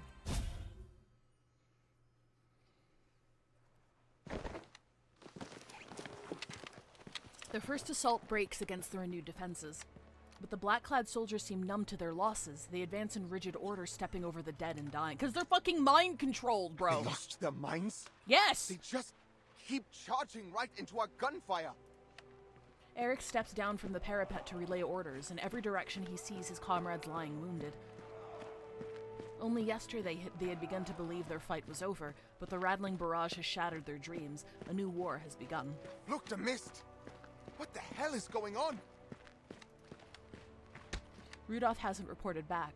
Concerned, Eric begins to search the dim trenches for his friend, only to bump into a striking figure in a white uniform. Are you the captain of the second company? The man speaks with a gravity of command that Eric still has yet to find. I am. You're... with the Foundation? Creus nods, articulating the battle at hand in an organized manner. I am Creus, the commander of the Foundation personnel stationed in Montpay. This is an emergency situation.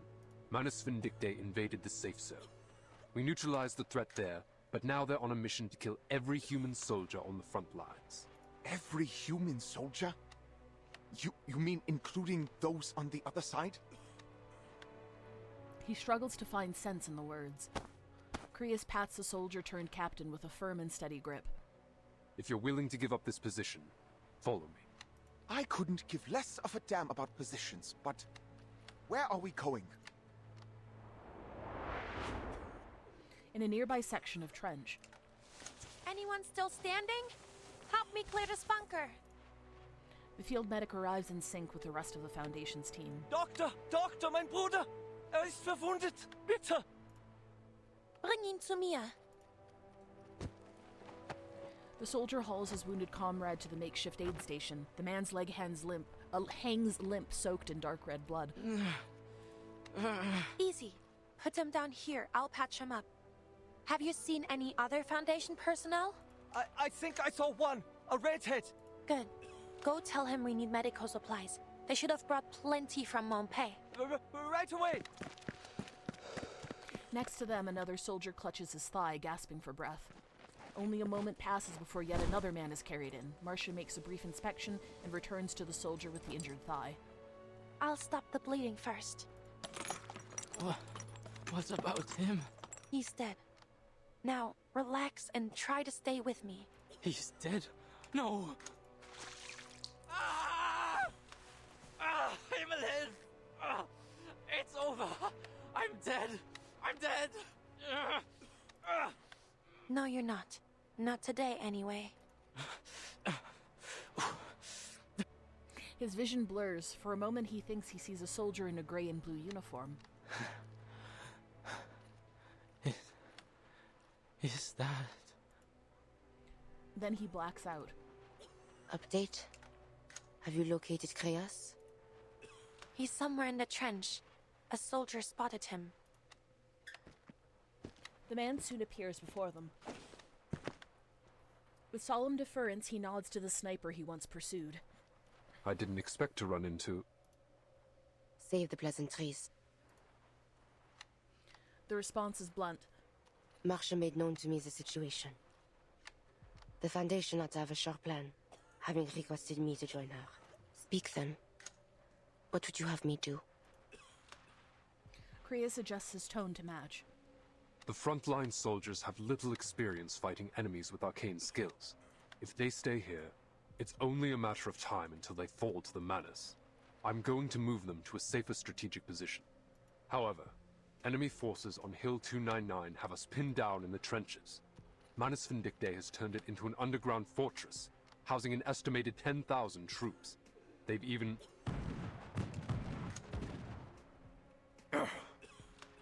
positioned artillery on the hillside. Retreating under that kind of fire would be a death sentence. Eliminate the threat from Hill 299. Then withdraw the troops from the front. This is the Foundation's plan? Not the Foundation's plan. Not yet, at least. An icy restraint condenses in the man's eager eyes. This is my course of action. How do you intend to do this? Even with an army of 100,000 at your command, to take a fortified high ground under artillery fire is no surety. I know. That's why I need your help. Creus stands solemn and sure, though he knows how absurd his request sounds. Such an act is to walk into the valley of the shadow of death. What difference would be made if I lent my aid or withheld it? If I recall correctly, gargoyles are insusceptible to poison gas. That's correct. So? Motherfucker, are we about to do a war crime? Are we about to do a fucking war crime? So we may be able to take a subtler approach. Please, come with me. My subordinate will give you the details. Oh god. Oh my god. No fucking way. There's no way. This isn't happening, right?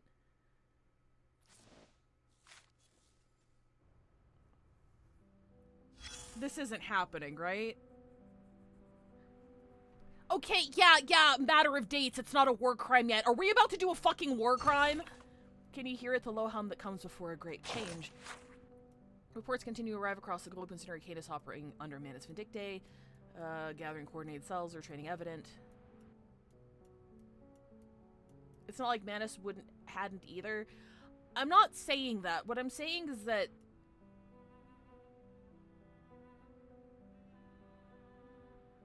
if this continues in the direction I feel like it's going to be continuing, it's a very muddled narrative that I'm not a fan of. That I'm genuinely not a fan of at all. I'm not gonna lie to you. I'm not gonna lie to you. This is a very, very muddled narrative, and it's kind of messy. I touched on this yesterday because I didn't think they were going to be going in this direction. I was, before the last bit of yesterday's stream, I was kind of convinced that like Sentinel's whole deal is that she believes that she can like single-handedly end/win the war by going vigilante on key figureheads within like the rankings and bring a swifter end to it. And I thought that she was going to be facing, with, like, the heavy anti-war sentiment coming from, Charon's side of things. I thought she was going to basically meet her comeuppance. As in, that's not how fucking war works. You don't do that. That's not how war works. It's not how war works.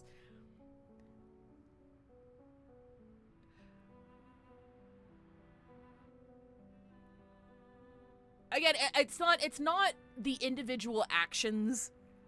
Once again, it's not the individual actions that the characters are taking that I disagree with. What I disagree with is the general narrative of this story arc feeling like it doesn't have any direction. Because it's trying to be, it layered so much anti-war sentiment in the beginning. But it's gearing up to be like, well, you know, you can actually, you know, totally still totally be a hero. And wars can absolutely be ended by people who go above and beyond. Who know what they're doing. Who are willing to make sacrifices for the greater good. I'm like, that's not how that fucking works. That's not how that fucking works at all. And it feels kind of gross to me, personally. Like, am I crazy here? Sentinel's part of this narrative feels counterintuitive. Is a bit counter. Exactly. That's what I mean. That's what I mean. Like, if this was like a... That's not even to mention the fact that they hammered home multiple times before that the people are like... The people under Manus Vindictae are literally being mind-controlled. They're literally being mind-controlled in a way that can be broken. These are just normal-ass fucking people who have sold their souls to the devil, right? In ways that they did not anticipate nor would have consented to should they have known the extent of the horrors that they would embark on, right? So you're telling me we're gonna go in there and gas 10,000 mind-controlled civilians who were hypnotized and military trained by an arcanist enemy. That's what's gonna happen right now.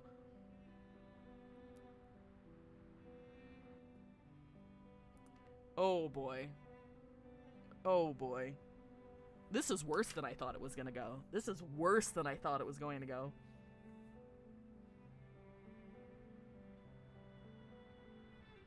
Anyway. It's ad time. I'll see you in 3 minutes.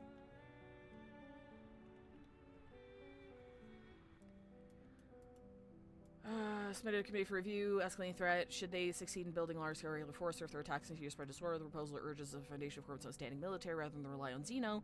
Korea sets forth what he claims is the most efficient approach, recruiting and reorganizing both human and Arcana soldiers already at the front. This madness is the intent to make the foundation a rival to every government on Earth, an entity viewed with still deeper suspicion. Reyes has always been radical, but war elevates such voices. He shows no concern for how the world might react, arguing instead that we live in an age of the storm can erase any moment, so we're not obligated to heed their protests. Only recently such words have been unthinkable. The position is plain. If Manus Vindictae declares open war, governments will have no choice but to allow it with the foundation. Yet should we follow this plan, begin the most perilous of games.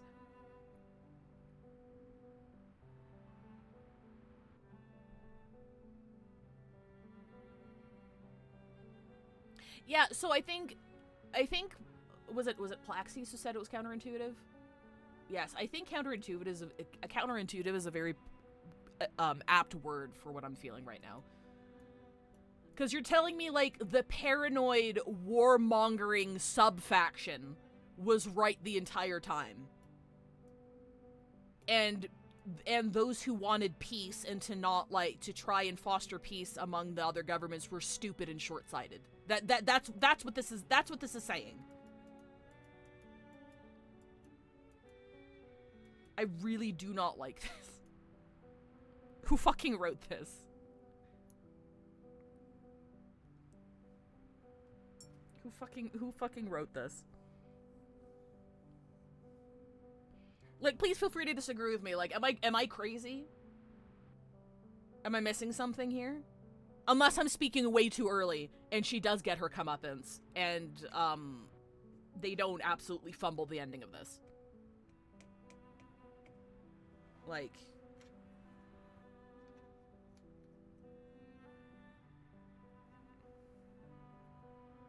Ugh. This is gross. This is gross.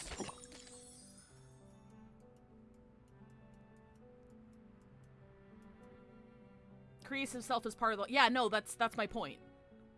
That's my point. The Doves were like, hey, we probably shouldn't build a private army because our primary motivation right now is bringing peace back to the world in this alternate historical timeline. And the Hawks are like, no, actually, we need to be prepared to wipe Manus Vindictae off the fucking map. This is World War I, of course. It's gross. You're missing the point! You're missing the point! You're missing the point of the fact that they chose to tell a story during World War I with somewhat of an anti-war messaging within the first, like, 12 or so well, when did Charon end? Within the first, like, 15 or so chapters of the story. And then you're telling me they're capping off the story with, let's kill 10,000 hypnotized soldiers to end the war because that's totally justified. And the people who were more warmongering this entire time were in the right to be paranoid about the enemy. Because the enemy somehow collected this secret fortified base underground that has 10,000 people in it without any of our intelligence knowing about it. It's ridiculous. They chose to wrote it this way, and I think it's fucking gross. Like, is it anti-war or is it not anti-war? Because it's not, it doesn't seem like it to me.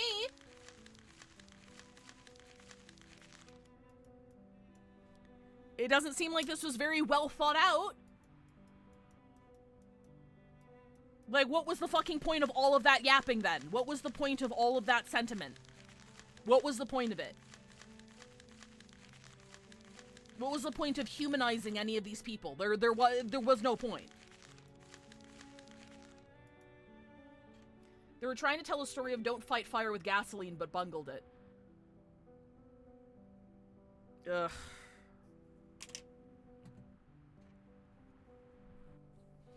I expected a lot better out of them, honestly. With the story, like, not every single main story chapter in this game has been like a banger or anything.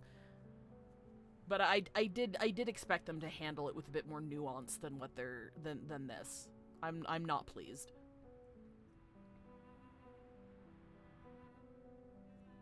The cap on this should be Manus had outsmarted us all along, and we played into their hands with everything and anything we did. The best ending is a game over.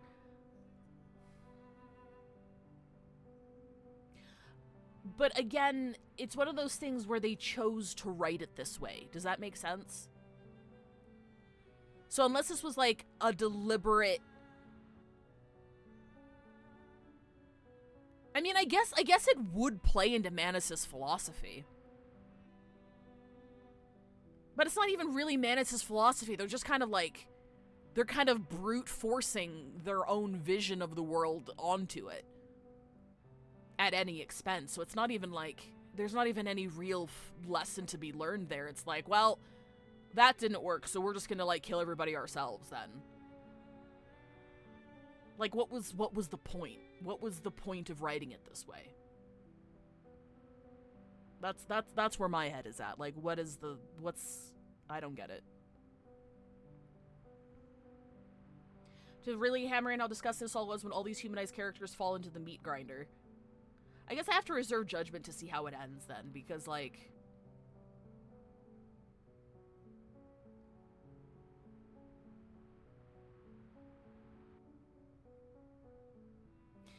See, it's not,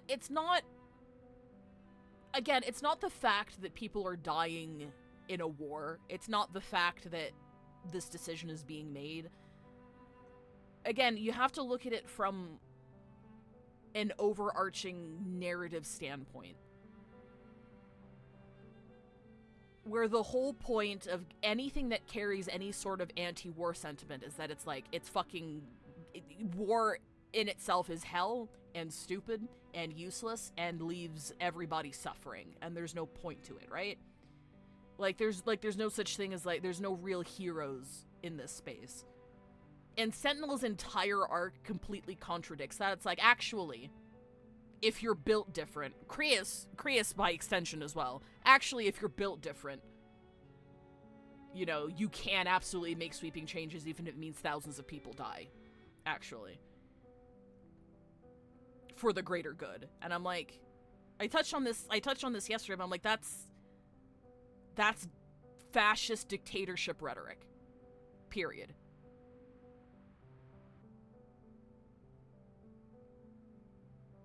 Like, this wasn't a real historical event. They chose to set it up this way.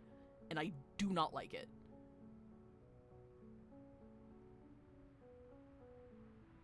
There's not an easy solution, but any solution has downsides that you can't judge a solution until you see its middle or even long term. We're killing 10,000 people with poison gas! We're killing 10,000 mind-controlled people, or at least that's what it's implying that they're going to be doing. Why did they write that into the story? It just seems, it's just, I do not like the decision they made here. Sentinel's entire story is just everyone else has skill issues, so I'll do it myself, which could have been cool.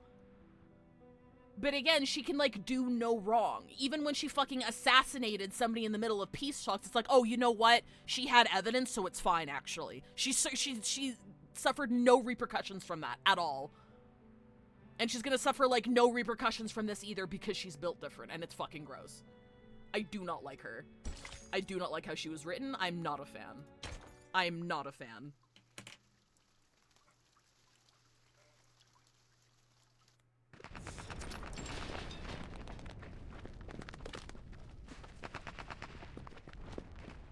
They race through the mud and debris. How much longer?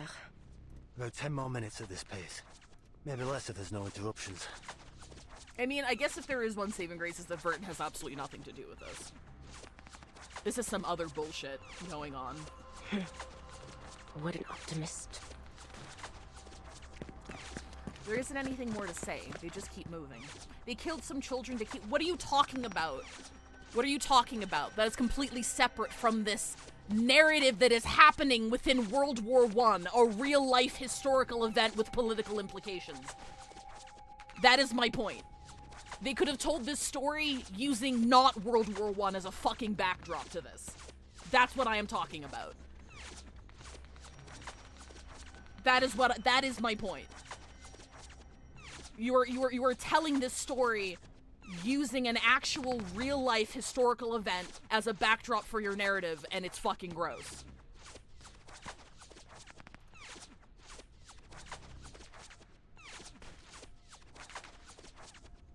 World War I ended in What are you talking about?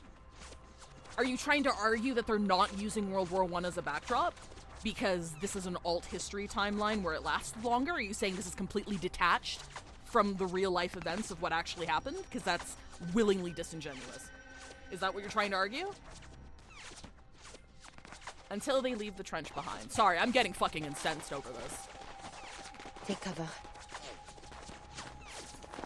You dive into a shell crater. A bullet skips off the lip of earth in front of them, kicking up wet clods of dirt.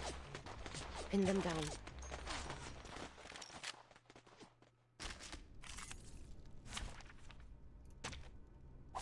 The puppy wishes to come along. Let's just get this over with. Using World War I to trolley problem for one of your characters is kind of gross. Oh god, I didn't even think about that. Not only are they using World War I as a trolley problem for one of their characters, but they're using World War I as a trolley problem for one of their gotcha characters that they're trying to sell you. Like, come on, bro. Like, for real? The puppy. The show's on, hounds.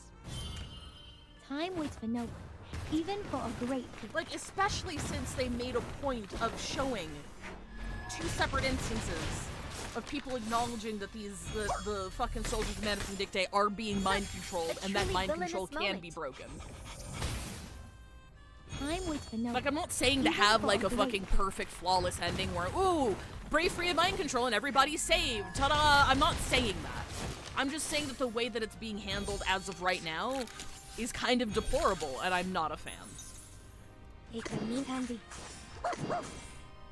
En la acumulación de laberintos, suéltalo todo una vez más. It didn't have to be World War I, even though we're now in parts of World War I that didn't actually happen. Yeah, exactly. Like, why this? Why Warning, this? Warning. The puppy is fleeing the scene at its maximum speed. While trying to, like, bandage it with, like, half-assed anti-war sentiments that don't go anywhere. Unless Charon comes in last minute and solves everything for us by being based. Then I will eat my words. I'll pull 7 copies of him. We won't worry about it. A searing hot shell casing ejects from the chamber. Threat neutralized. Nice shot. Right, we've arrived. Yermolai veers off to the side and drops into a stretch of abandoned trench. Sentinel follows close behind. They stand before a sealed underground bunker. Yermolai stops a short distance from the entrance, pulling from his coat a bundle of explosives and a hastily drawn map. Take these. Without a word, she takes the key items for the suicide mission. I'm surprised you agreed to this. I have my reasons. Sure. Let's go over the plan one more time. 2 of our investigators discovered a number of tunnels running under Hill 299. The one we've just arrived at leads directly to the Manus' ammunition depot. Okay. After the war broke out, the Manus sealed all accessible tunnels with poison gas. Judging by the bodies I found earlier, this gas can penetrate all existing gas masks. Okay. On the bright side, that means there aren't many guards in the tunnels. At least, that's what we think. Your goal is simple. Reach the ammunition depot, detonate the explosives, and destroy the fortress. After that, the Foundation will evacuate with the soldiers. Okay, so we're not killing them with poison gas? Good to know the Foundation's investigation bore some fruit. That was a random thing to drop. I'm gonna feel really fucking so stupid. Conspicuous that everyone just unconsciously overlooked it. I'm gonna feel real fucking stupid for not actually poisoning gassing everybody. Oh, we're just detonating the hill. Oh, okay, well, I'm a fucking idiot. I'm prepared. You may leave now. Alright. Good luck. The man offers a wave. Only once Yermolai's footsteps have faded into the distance does Sentinel open the bunker door. Violet red mist billows out. Okay. She furrows her brow and takes a cautious sniff. Thankfully, as before, it has no effect on her. Manus blocked all the routes to ammo with poison gas as a defense. Okay, I take it back then. I went on a rant for no fucking reason. I guess. Yet from within, she can hear something dragging. Sentinel holds position at the door, waiting as a shadow shuffles into view. Oh shit! What are you doing here? A grim figure emerges from the toxic mist. What are you doing here? Hey, that's what I said! Charon drags a corpse out of the shelter and halts outside. One war ends, and another begins. More lives will be claimed by their own kind. I am simply doing what I always do. You knew of this tunnel. Tunnel? I know nothing of it. The cloud of death hanging above this place. That is what led me here. Still killing the 10,000 Manus on the hill just because... Oh, like, would they still die? I guess, like... I get... Well, yeah, I mean, if you blow up a fucking ammunition bunker...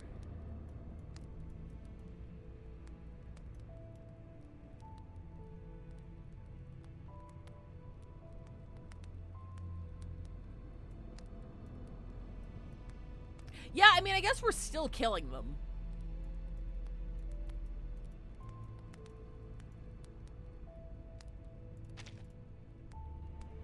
She knows better than to suspect him. Cloud of death. An ambiguous omen. An omen?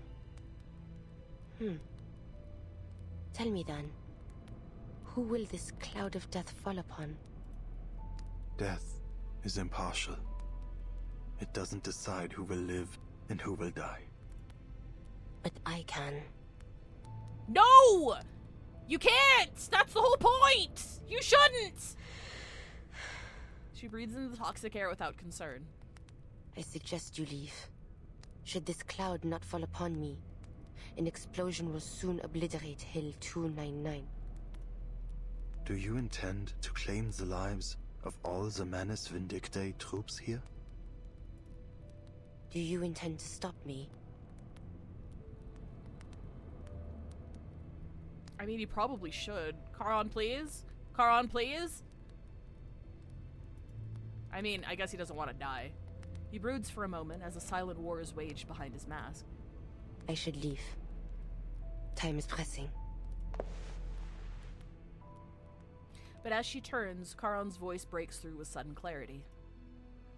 I do not wish for such carnage to occur. Yet I am powerless to prevent it. But before you go, a word of warning. The war you've been fighting is, in fact, over.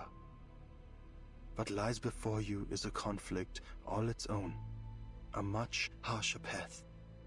You still have a chance to turn away from this and relieve yourself of the burdens placed upon you.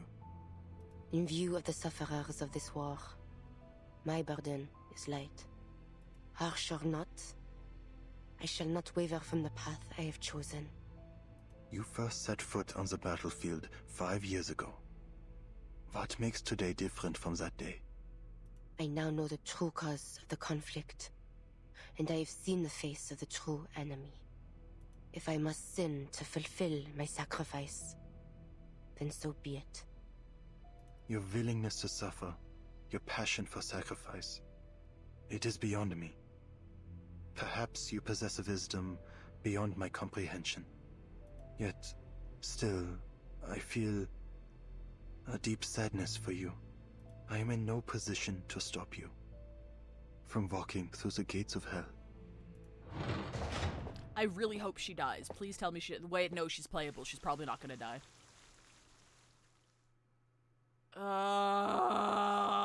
Charon, you kinda tried, I guess? It's not like you could have done much. It's okay, he tried.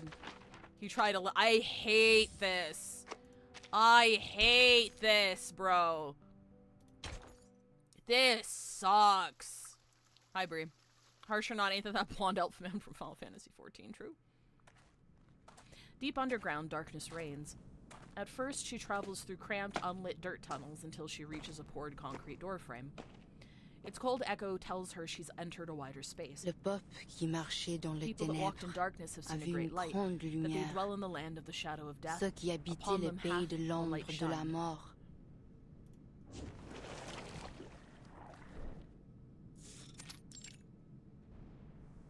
She taps into the power of her ancient bloodline, her eyes adjusting rapidly to the pitch black, yet she finds no comfort in seeing what surrounds her. Dark and viscous substances flow through the walls of the tunnel like an endless math of writhing insects. In their trance, they form some kind of unrecognizable symbols, shifting back and forth into chaotic shapes. Blasphemy. But she has seen far more sinister abysses in her time. The fortress's center ought to be closer to the peak. But this path appears to be extending downward. She unrolls the map and reads the included intel. The Foundation's map says this is the route. Plumes of gas tumble with the intruder's movements, stinging her nostrils. Not the stench of rotting hay. Not garlic or onion either. This is a new kind of poison gas. Still, it has no effect on me. Where art thou? Agnes! An ethereal voice drifts down. Sentinel learns nothing and doesn't really grow, but hey, Charon is based at least, and that's why I'm gonna pull him and not her. Agnes. I'm not a fan. Dost thou hear me, Marie? I hear it not from thee. Turn around! Hear me not? Turn around, girl! She looks up, seeing nothing but the vaulted ceiling. There must be another way. Agnes's voice is like a biting acid in her ears. Where hast thou gone, Marie? I sense thou art somewhere deep below the earth, surrounded by that which I cannot clearly see. Bodies lay scattered around me, Agnes. Many of them. They're Manus soldiers. It appears they attempted to flee through this tunnel but an hour ago. She steps over debris. Their superior blocked their way and loosed upon them this poison gas, killing his own men. Bodies stare up at her from unblinking eyes. What kind of enemy am I soon to face, Agnes? Art thou afraid? Thou must have spoken much, Marie. I shall not leave thee. I am listening. Only I yet hear not thy voice. Dost thou recall the day we hid together in the catacombs of the manor? Thou said unto me, thou feared not the ghostly tales thy grandmother once spake. Thou saidst thou bore a devil more terrifying than any tale. But on that night thy breath did tremble. Thou wert afraid. She halts at the descending stairway. That was not the thing of which I was afraid, Agnes. You and I have a Thank you for the contract. reset, 19 months! Once again, she realizes her words cannot reach beyond the heavy rock above. From the depths of that pitch-black void, something waits, stretching out sharp, black claws. I worry for thee, Marie. The path that thou dost walk holdeth no light. I can feel thee growing ever more distant from me. Okay, so that's like three people telling her she's walking into hell? Whatsoever it is, whatever thou dost wish to do, I know thou art determined to see it to its end. But I pray thee, make haste and come unto us soon. Wilt thou? Jusqu'à ce moment-là, je prierai. Until that time, I shall pray for thy soul. Waves of cold stone scrape over her skin as she readies herself for battle, then begins her journey down.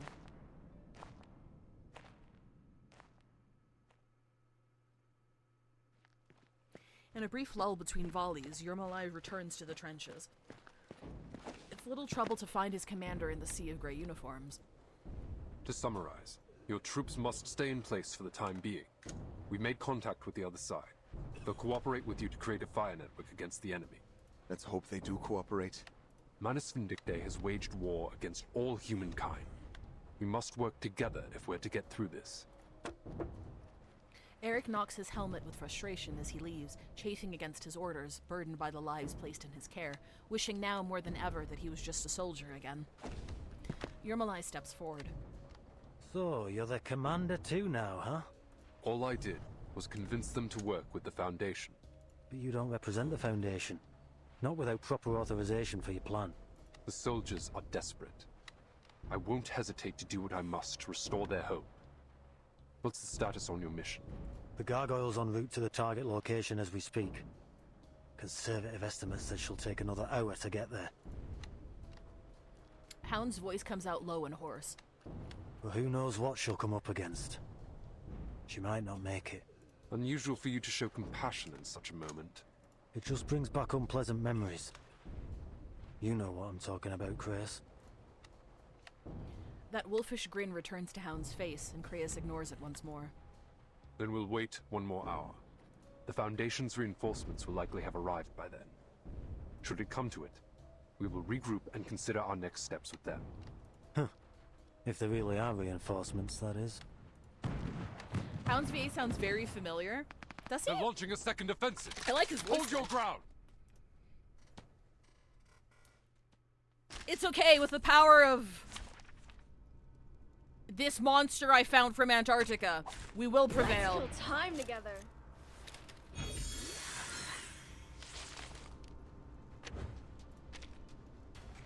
We're gonna do some of this. That was certainly a choice. Some of this. Sterilize. Wait, where the fuck is my... Can I refresh? Greetings. Where's my adaptive card, bro? There it is. Okay. We're gonna do some of this. Sensing their thoughts. We're gonna do some of this. Agreed. We're gonna do some of this. The show's on, hounds. We're gonna do some of... Actually. This Taking first. a peek inside. Then this. That was Then this. sterilize. Then this. Just another shift. And The this. show's on, hounds. I need a mash! Our victory comes in a tide of blood. Get out of here. Laundry time. Time waits for no one, even for a great feat. Well, from Antarctica, are we building the thing from Do Not Build This Thing? I'm probably missing 90% of the context. Yeah, don't worry about it. She just, like, kind of went through the gates of the afterlife, sort of? Kind of? And then merged with a bunch of souls? Anyway, she's a giant chimera now. Oh, that's my alarm. Alright. Alright, okay. Do you think we'll get this off? Agreed. We're gonna do that again. We're gonna do I this. hope you like a splash of red. Wear gloves. Enter the gate and see the light. Plan A. It's what I'm good at. Very Will well. we make it to her ult this time? Close your eyes. It will all be over soon. Oh, hi.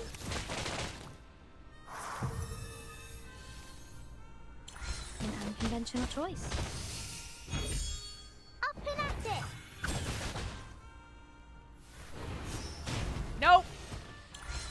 Simulvice has killed everybody. Can I give everyone a ride on my back? I think I can handle it this time.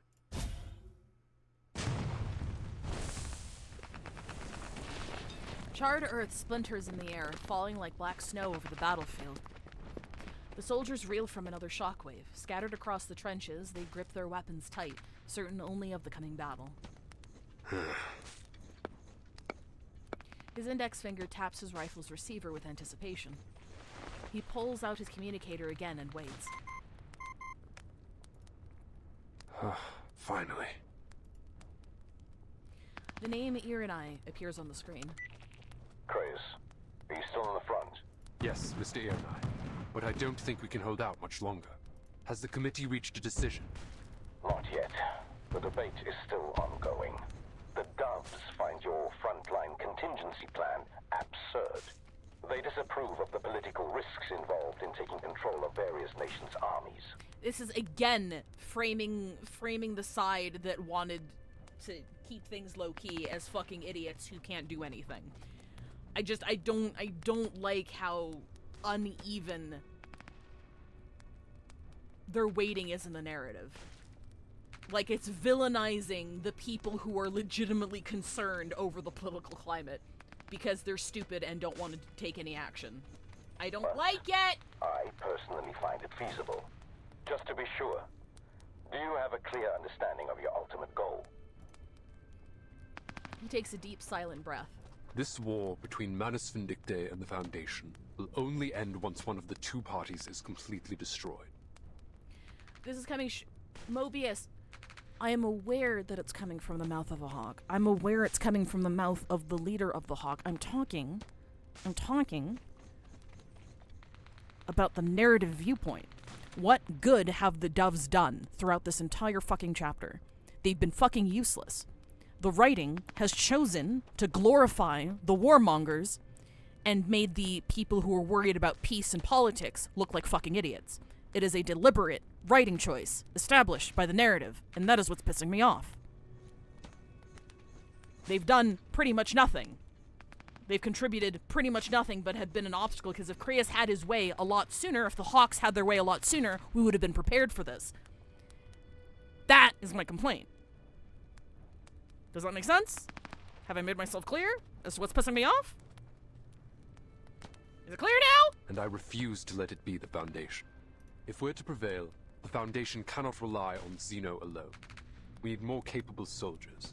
Soldiers like these on the front line. Any complaints from here on out about this chapter are about narrative decisions and about why they chose to write this arc the way that they wrote this arc, using World War I, a real historical event, as a backdrop. I'm criticizing the decisions made for the narrative, not the characters themselves. The characters themselves are operating within their own world, with their own established... with what they were given by the narrative. I don't blame... I think Creus is fucking hyper-competent. I think he's fantastic. I think... And the narrative has proven him right time and time again. He was right to be paranoid. He was right to have his contingency plans. He was right to work behind the Foundation's back, to have his little private army and execute what he thought was right, because he was worried about Manus Vindictae, and that's coming in clutch. Like, I am not criticizing the characters themselves. I'm criticizing the decisions that went into this arc. With the proper arrangements, we may be able to recruit them to our cause. We'd have a whole new army to fight Manus Vindictae. But even if you manage to bring them all, say 100,000 soldiers on board, it still won't be enough to sustain modern warfare. This is about the bigger strategic picture, not just a single recruitment effort. I'm suggesting that the Foundation start canvassing all human armies, especially those under attack by the Manus. Hello? Alphino, is that you? Surely that won't go wrong. I hope this is a really interesting plot development. Like, narrative aside, within universe, Creus's and the Hawks' efforts being legitimized sets up them creating this private army, which in and of itself can be very interesting down the line. So I actually really like this as a plot point in and of itself. I think this is really, really interesting. Bigger strategic picture. What about the governments behind these armies? Have you considered how they might react? Even Iranai's fucking concern is like, wait, hang on, pump the brakes. It's about time they realize that the Foundation is their only hope. The last bastion for humanity to unite against their shared enemy. Ayo, we're getting some radicalization here. I'm loving it. It's delicious. The Foundation cannot take responsibility for all the lives in this era or in any other. The storm is a near inevitability, and so too is the loss of men. Hey, I think this is very, I think this is very interesting. I really hope they play around with this and the repercussions of this in the future. This is going to be really, really fun. Once it does come, the Manus won't hesitate to drag war into that new era, into any new era. It's time the Foundation took action and built an army capable of crossing the storm. He is right because he lives in a universe that was written to make these decisions right. Perfectly phrased, Kiv. When I criticize it, I only mean it from a writing standpoint, not an in-universe standpoint. Because in-universe, honestly, everything they're doing kind of makes sense. Like, we have... Let's flip it. Let's talk about, because I've been bitching about this a lot. Let's talk about it in-universe. In-universe, all the decisions make sense.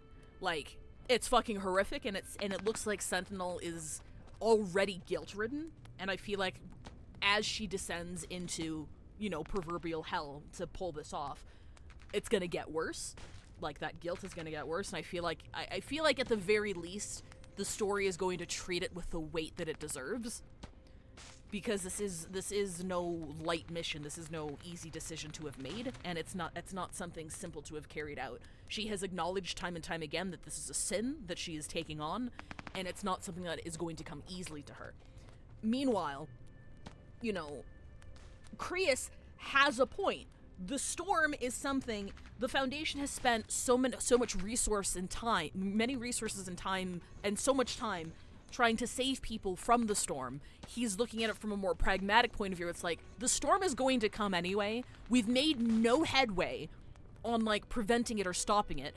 We just got out of Antarctica, which basically more or less wiped the entire fucking world, right? If it wasn't for our intervention, the world would be gone, period.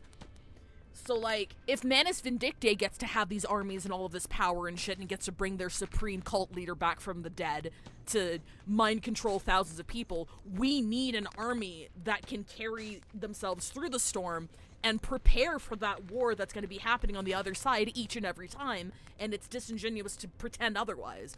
So I believe that he is very much legitimized by the progression of the story and how the Foundation has been treating things, and I don't blame him for being radicalized, because I think his point of view is perfectly valid. I absolutely think they should be having a private army, because, like, if the world's gonna be fucking erased every 20 years or whatever, like, they don't have the resources, and this is a culmination of proving that they do not have the resources to foresee and counter everything Manus Vindictae has in store. They're always reacting to Manus Vindictae. They're never proactive in that war. And he wants to build something that makes them proactive, and I think that makes absolute sense in universe. So yeah, I think this is all. I think it's being set up in a very interesting way, and all of my qualms are just about, again, from a meta standpoint and using World War I and anti-war sentiments about it as like a backdrop for something that's for Sentinel's art narrative, which is very counterintuitive to that message. Okay, I'm done yapping. The politician on the other end falls into a long silence. Oh, Aaron, I knows he fucked up. Enact your plan, Creus. As long as you're successful on your end, I will deal with the political obstacles in your way. The call is cut. Creus exhales. What next, sir? The young soldier watches Creus, waiting for orders with a dutiful stare. Also seems to be that the trolley problem now includes kill 10,000 now or kill 10 million later. Like, it's if you want to simplify it, it seems like kill 10,000 whatever soldiers now in that base, or allow them to try and wipe out every human they find on the front lines as we speak. Because the armistice technically hasn't been signed yet, I don't think, because they intervened before it was actually signed, right?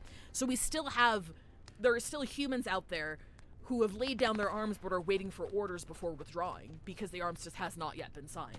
And the Manus has pivoted to kill every single last one of them, no matter what it takes. So, like, that's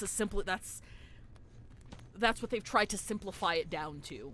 And that's a decision that they've needed to make, and through that lens, what Sentinel's doing makes absolute sense. It makes absolute sense. And again, I just hope that they treat that decision with the weight that it deserves, when it's time for her to finally pull the trigger. He casts a look toward Hill 299. The Manus Vindictae stronghold bristles with flashes of gunfire, yet to him it looks as if it were a slumbering beast. We stand our ground for an hour.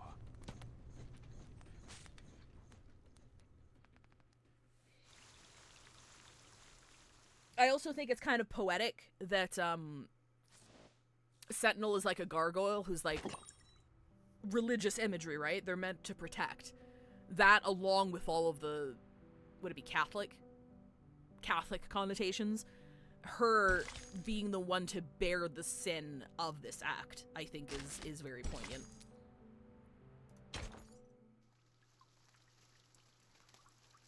It hasn't, so both sides of the conflict are at each other's throats, and Manus has moved to take advantage of the relief the soldiers had to wipe them out. Yeah.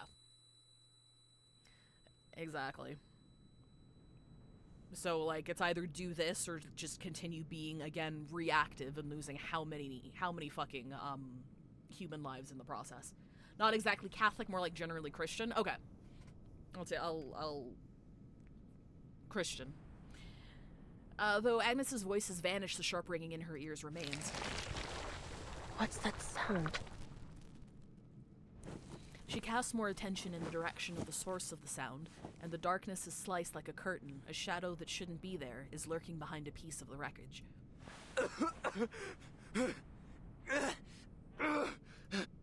He lies prone, using bloodied fingers to scrawl erratic symbols across the ground. As the intruder draws near, he slowly raises his head. Oh, it's you. You. Oh, Sterling! You murderer! You murdered me! You murdered Colton! You murdered Eugen too! Wait, didn't he die? Yeah, he shot himself in the head! And also, he was the one who killed those guys. That wasn't actually her fault.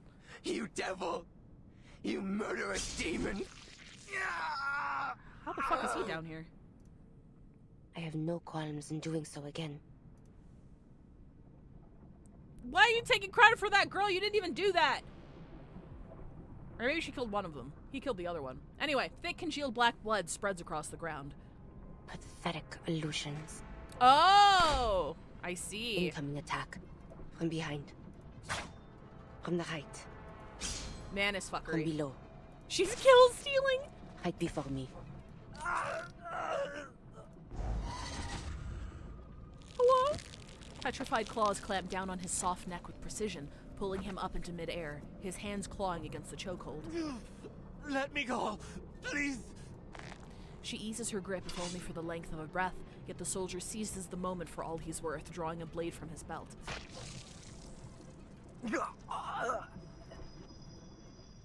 Bro, she's killed so many people. And she's about to kill a whole lot more. She arrives at the land where the flower of death blooms.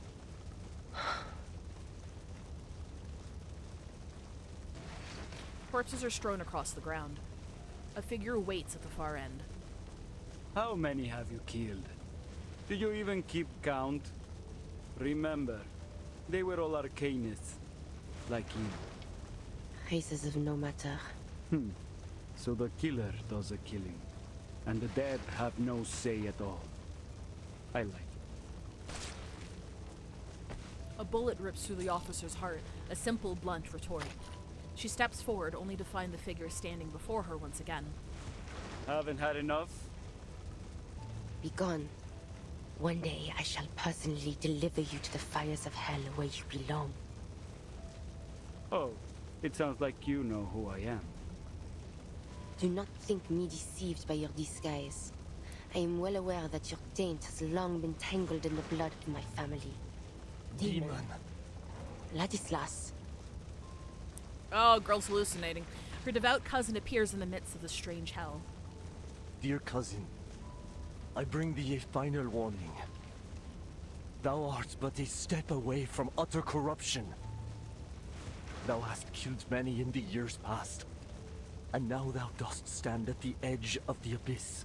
For anybody who missed it, according to a document that we found in gargoyle lore, if gargoyles spill too much blood, they become corrupted because of a curse that lies within their family. You're not entirely sure what that means or looks like yet, but this is what he's warning against. Hast thou not understood the suffering endured by our fallen ancestors? Their conscience crumbled, their faith shattered, leaving naught but an insatiable thirst for blood. Ladislas would have been much more compelling of a character if he didn't have, like, you know, that whole thing about, you know what, we're not going to partake in the war because, you know, everyone's going to wipe themselves out anyway, as God said. I'm like, no, you lost me. It paineth me to see thee walk that same wretched path. The demon stands to the side with unhinged politesse, waiting until Ladislas has finished speaking before speaking again. Well, don't blame me. I did nothing to entice her. Hello? Its voice no longer seems to come from the body before her, but from some faraway place in the darkened sky. Malia made this choice herself.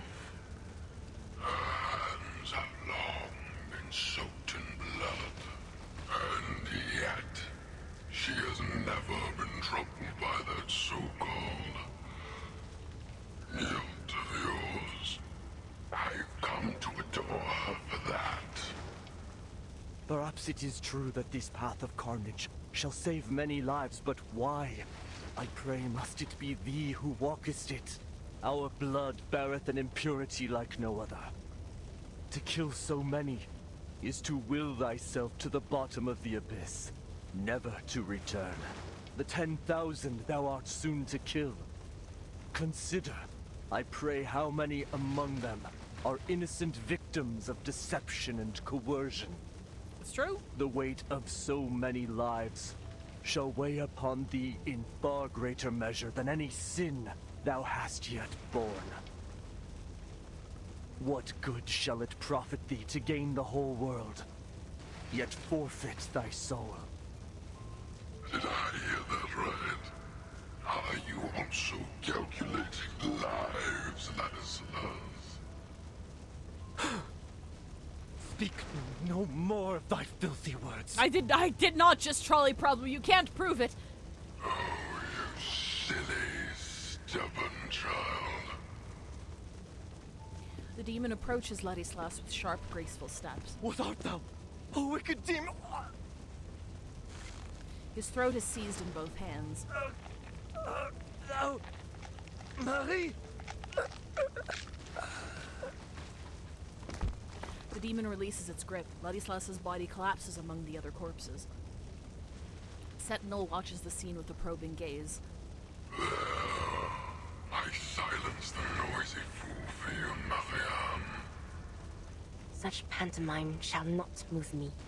This Ladislas was not but an echo lingering in my mind. An illusion. But I'm not. I am your very nature. The core of your being. The ground shakes and their bloody silence is shattered. The demon makes way for her, casting a grim smile at the gargoyle before turning its head to look around. As an army rumbles into view.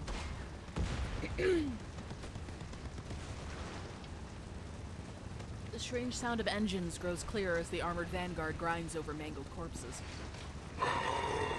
Manus Vindicte. They finally noticed you. The demon turns its back to Sentinel. What a shame. They don't stand a chance against our ferocity. Do they, Mariam?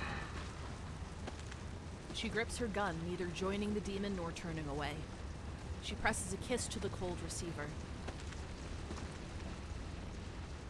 I have seen sinners forsake themselves in service of the devil. The land they trod upon yielded only bitter, cursed fruit. Come. But the hour for repentance has long since passed. Come with me. Ooh, scary text. Then the Lord rained upon them, brimstone and fire. Let's kill them all together.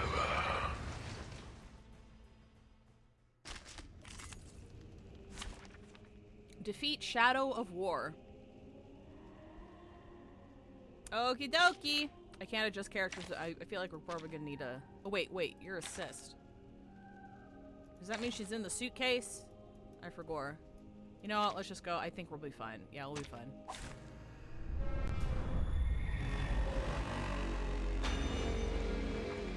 The puppy wishes to come along. Hello?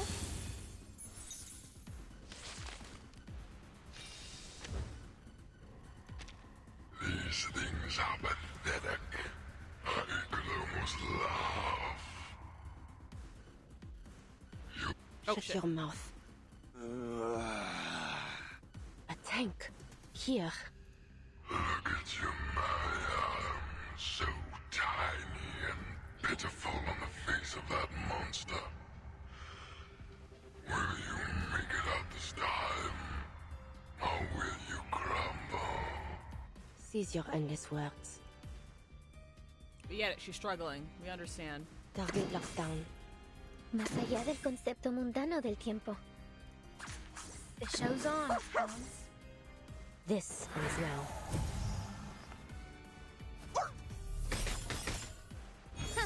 A truly villainous moment. Time waits for no one, even for a great thief.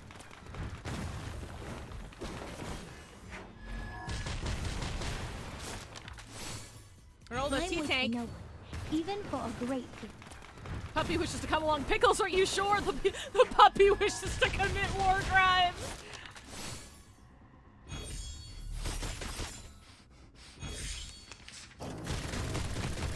Not a fan of my Now work, is the I time take it? for repentance. The enemies No, of they be peace round. shall be stamped out.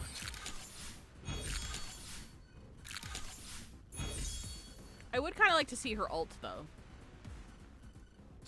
Not again. I'm gonna delay for a little bit. The puppy agreed with your decision. Never.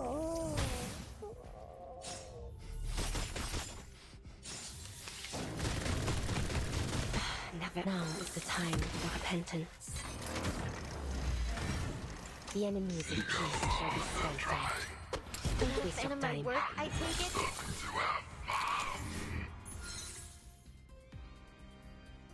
The tank has been uttered somehow.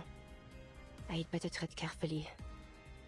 I'm not gonna tread carefully. We're gonna throw everything at it. Actually, we're gonna do this to buff that. Destin tu gargouille. El camino a Tlon.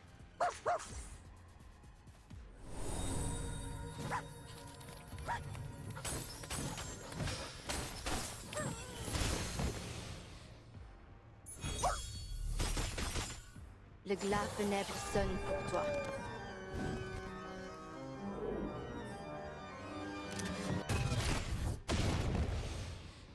Big booms! 5 big booms! A worthy victory. But the fight is far from over.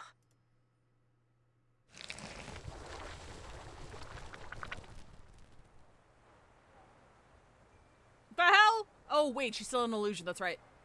Marsha? We're tempting you with Yuri's. Marcia stands beneath a windmill, her black warhorse pacing idly in the grass. I don't think I'll ever forget this windmill. The calm of this field. Can't believe I didn't appreciate how peaceful this place was the first time I came here. She's not immune to the gas. Is it the gas, you think?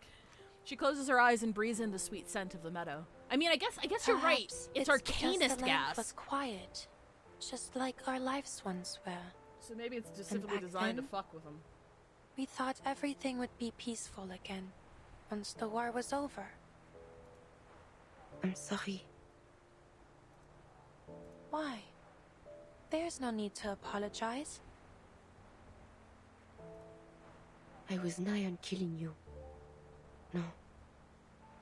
In a way, I did kill you. Just as I've killed so many others. It's not our fault. None of this is. You may have granted me your forgiveness, but those who have forever lost their lives due to my actions, I shall never have the chance nor the right to earn theirs. We're getting some acknowledgement here. That's nice. We didn't start this war. Yet, we have had to bear the brunt of the pain it has caused. As shitty as this narrative decision is, again, I'm glad that they're at least giving it weight. Like, this is no easy task for her, and they're really hammering that home, which is nice, I guess. If all the sins of war are laid at our feet, where's the fairness in that? Oh yeah, and the fact that it's a suicide mission because she's a gargoyle, so, like, explosive, make her go bye-bye. She's playable, though, so I strongly doubt that they're gonna kill her off. No. That'd I be too refuse based, to accept unfortunately. it. Marcia sees that injustice. Marie, perhaps when peace finally comes. A gust carries her voice away. Hmm? The wind howls, and in it she hears the creaking of the old windmill.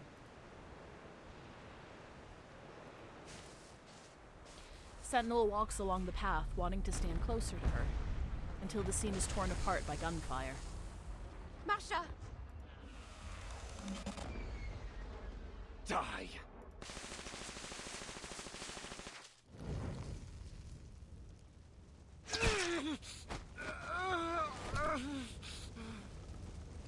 Wreckage is strewn over no man's land. The last of the assembled force falls with a gurgling scream that ushers in the silence of death. The demon and the gargoyle stand side by side, looking over the destruction. Take it all in, the pools of blood, the piled corpses that linger in echoes of the dead, their whimpering, desperate cries. How long has it been since I last witnessed such a beautifully gruesome massacre? The ancient bloodlust within you truly has awakened. You slaughtered every last one of them. Well done. Now, hand me the explosives. It's time to end them all. Oh? Okay. Is she gonna turn back? Do we have something here? The demon holds out his hands, asking for the weapon that will take the lives of 10,000 men. Get thee behind me, demon. I won't force you. The choice is still yours. So, which will it be? The weight of 10,000 lives, or one that is 10 times harder to bear? Well, their blood will be on your hands, that's for certain. But the responsibility won't rest on you alone. Your soon-to-be blood-soaked hands have been forced.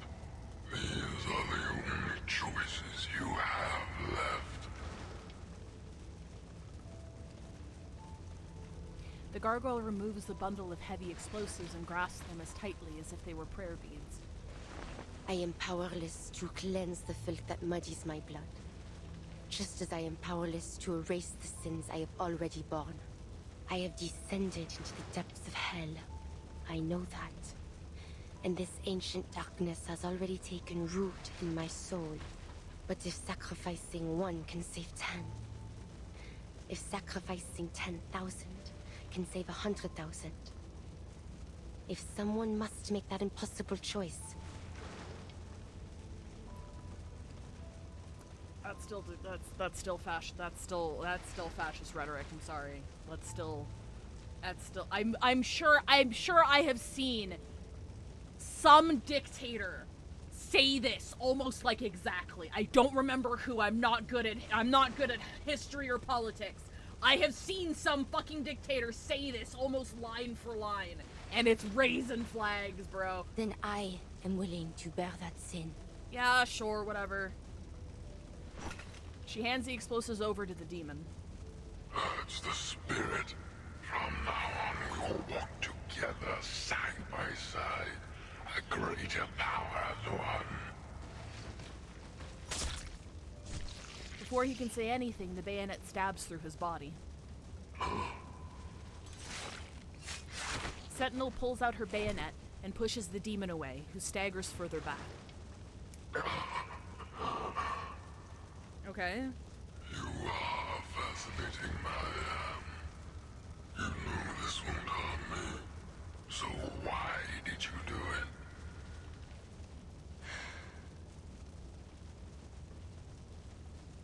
She lets out a heavy, labored breath. Look upon me, demon. I am not like my ancestors, to be led astray by their thirst for blood and your honeyed words. Whatever choice I make of my own free will. I will not let your taint spread within my soul. Yet still, your power shall be mine to command.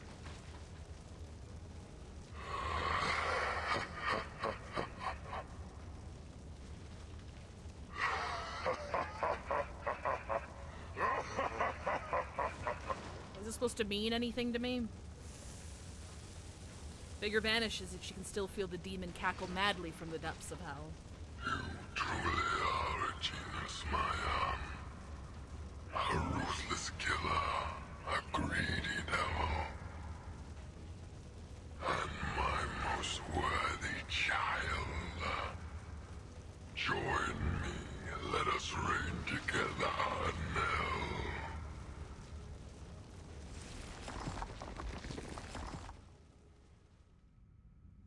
Agnes. Quand j'étais jeune, je ne comprenais jamais When I was young, I vraiment les never mots que truly tu understood disais. the words you spake. Why would one man Pourquoi willingly bear un the homme sins of all the porterait-il world for the sake volontairement of les others? péchés de tout le monde? Motherfucker, Pour are les you biens des comparing yourself to Jesus right now? This bitch ain't comparing herself to Jesus right now, please. Please. Please. Je réfléchissais à cela. Si toute la I lingered on the culpabilité thought of it. et toute If la all guilt and souffrance suffering were m'étaient placed upon me, imposées, how cruel and unjust that comme would ce be. serait cruel et injuste.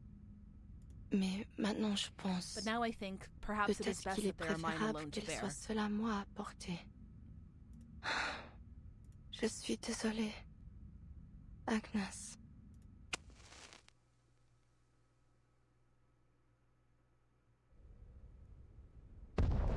Attention all Foundation operators. The Mammoth Fortress at Hill 299 has been destroyed. Execute retreat as planned. Wir sind gerettet? Ganz genau. Na los. Gut, du kannst noch stehen. Lass uns diese verdammten Schützengräben hinter uns lassen. Wer bist du? Ich verstehe nicht, was du sagst.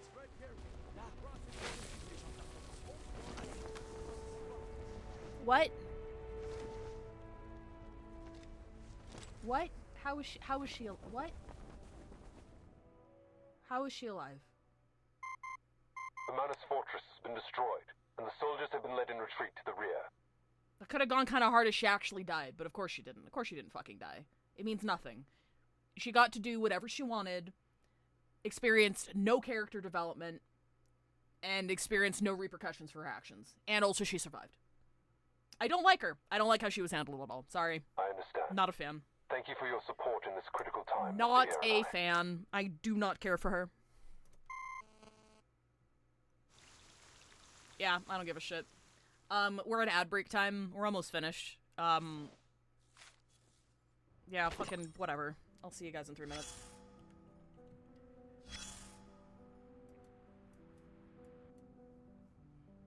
How the fuck is she alive? Didn't they outright say this was a suicide mission? Wasn't she willing to die for this? Didn't she just compare herself to Jesus Christ? But no, she's alive. It's fine. Egregious. Egregious mishandling. I swear to God.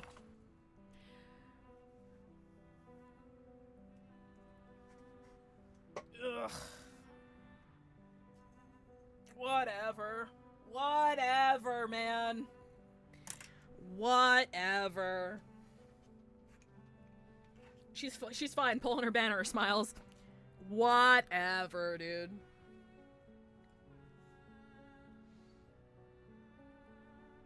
Ugh. Yeah, somehow she's tanked the explosion big enough to flatten a hill but not break Gargoyle Stone, even though they set it up earlier in the story that, like, oh, hey, gargoyles used to, like, be able to fight and shit until they, like, introduced heavy artillery that just blew them to bits. So then they were just as susceptible to warfare as, like, humans were. No, that doesn't matter. That doesn't matter. Fucking whatever, die, honestly. Oh, God, that was... Sure was something. Don't you want her in her suitcase? I'm surprised. I wonder if they had like a new writer for that. Not a new writer as in like someone who's never written shit before, but more like new to them writer. Cause like I expected them. They're usually very good at like handling things with nuance. And this is about as subtle as a freight train. The decisions that went into this arc. So I'm just like who fucking wrote this? Whatever, man. At least Charon exists. Yeah, Charon's great. I really hoped that like. But now like looking back on it, I really like him. Don't get me wrong, but looking back on it, it kind of feels like he feels like with how this arc ended, he feels like the token anti-war sentiment and poeticism that they need to toss into the pot for an overall pro-war message. Does that make sense? Like, I really thought that when we first started out, when we first started in this, especially when we saw that Braun, like, Colonel Braun was the one who, welcome back everybody, Braun was the one who got lulled into the Manus, right? And Braun didn't wish for the war to be over or anything like that. Braun wanted the strength to continue with this fight, the strength to do what he needed to do. And so Manus Vindictae was like, yeah, we can give that to you. Boom, fascist beam, right? I thought there was going to be some political commentary there where, like, the people who were most susceptible to Manus Vindictae's influence were those who were most responsible for the rise of fascist rhetoric, you know? I thought they were going to go somewhere with that. I thought they were going to do something with, like, yes, these were...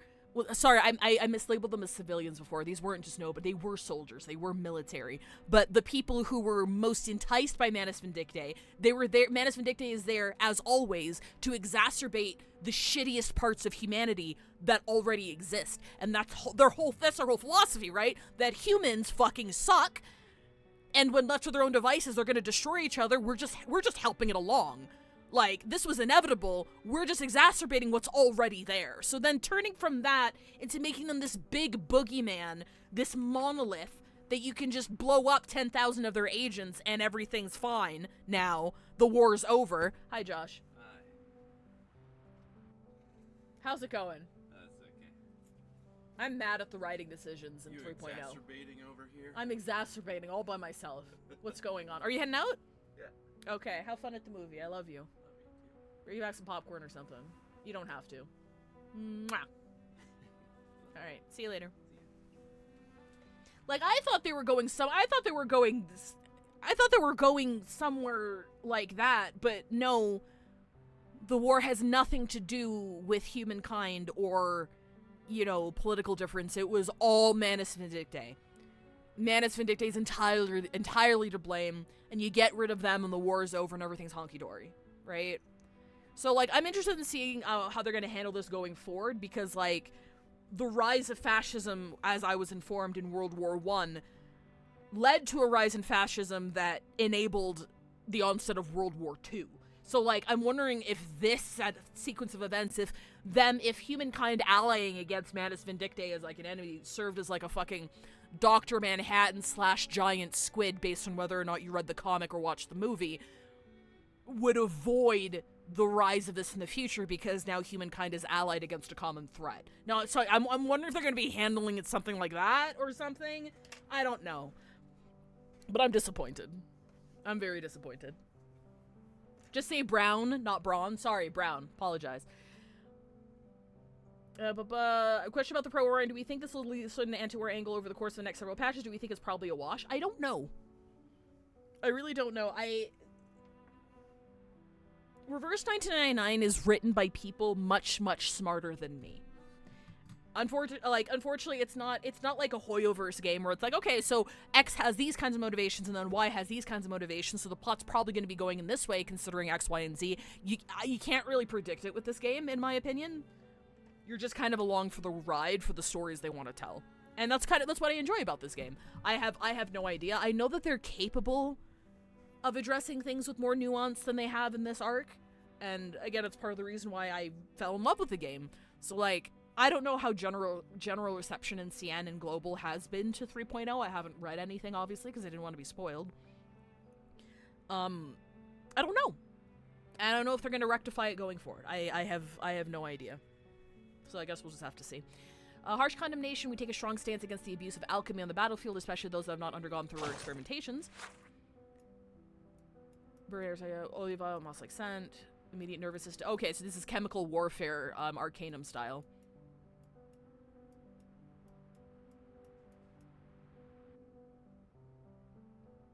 Yeah, so they have, our Arcadists have developed their own super potent fucking poison gases and shit.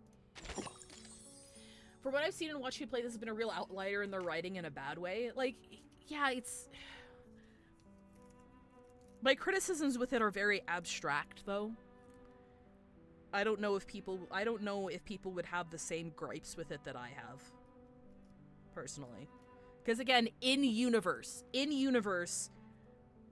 not in a vacuum, not taking any historical context or the general sentiment of like anti-war media, just not thinking about that at all.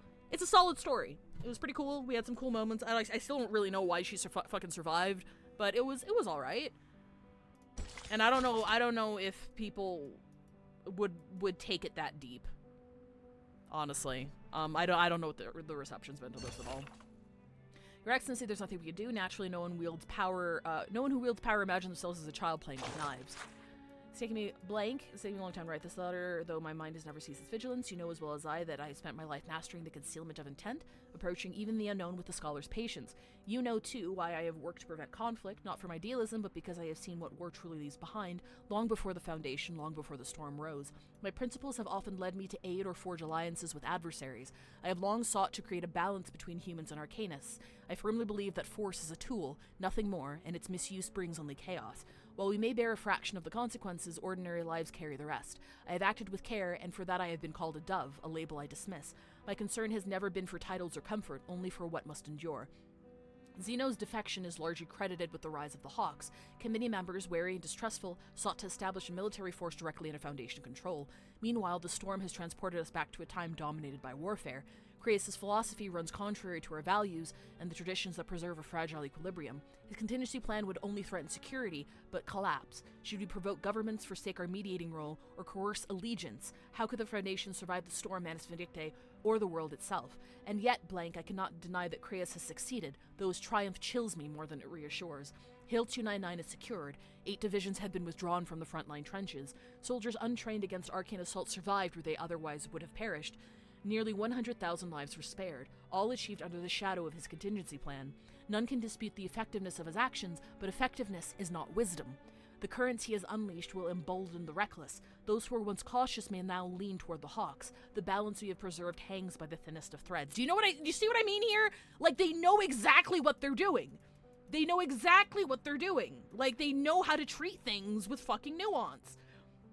When the battlefield dispatches arrived, I understood the inevitable. People will now march willingly into chaos, blind to the storm gathering beneath their feet. And that's why I was, like, kind of excited with this development, actually, because I'm excited to see how this rolls out politically going forward within the universe, because that's going to be gnarly. That's going to be kind of dope. You know, the dullest reason she survived, but what's the Watsonian on that? I suspect she survived thanks to the demon, that's all I can think of. Effectiveness is not wisdom versus if it's stupid and it works, it ain't stupid. Who wins? The Watsonian reason is likely she took cover behind a solid enough piece of bunker. As much damage that was caused, some of the structure would have been hit softer. I mean, sure. It still just kind of undercuts the poignance of everything building up to it. Like, it would have been worth a lot more if she died. Her arc would have hammered things a lot more home if she died. There are very few instances, in my opinion, where somebody dying would have made for a better story than somebody living. Mostly because I'm a sad bastard, and I can only write sad things. But more often than not, I'm like, okay, surviving does make sense here. That was just kind of bullshit. You had plot armor. You Deus Ex Machina out of that one. And now everyone who advocated against you walking into hell is now gonna be proven wrong, quote unquote, because she walked into hell and got out completely unscathed. So now every voice of reason who's warning her against doing that now looks like a fucking idiot because she's built different. And you were stupid to try and warn her against it. So it's like, alright. Sure, whatever. The Pardon, coffee, pastries, family, memories of simpler times, and an omelet. I can't even enjoy the Yuris, man. They served us Yuris on a silver platter this chapter. I'm like, I don't give a shit because I don't like Sentinel. I don't care. I don't care if she gets a happy ending. She should have died.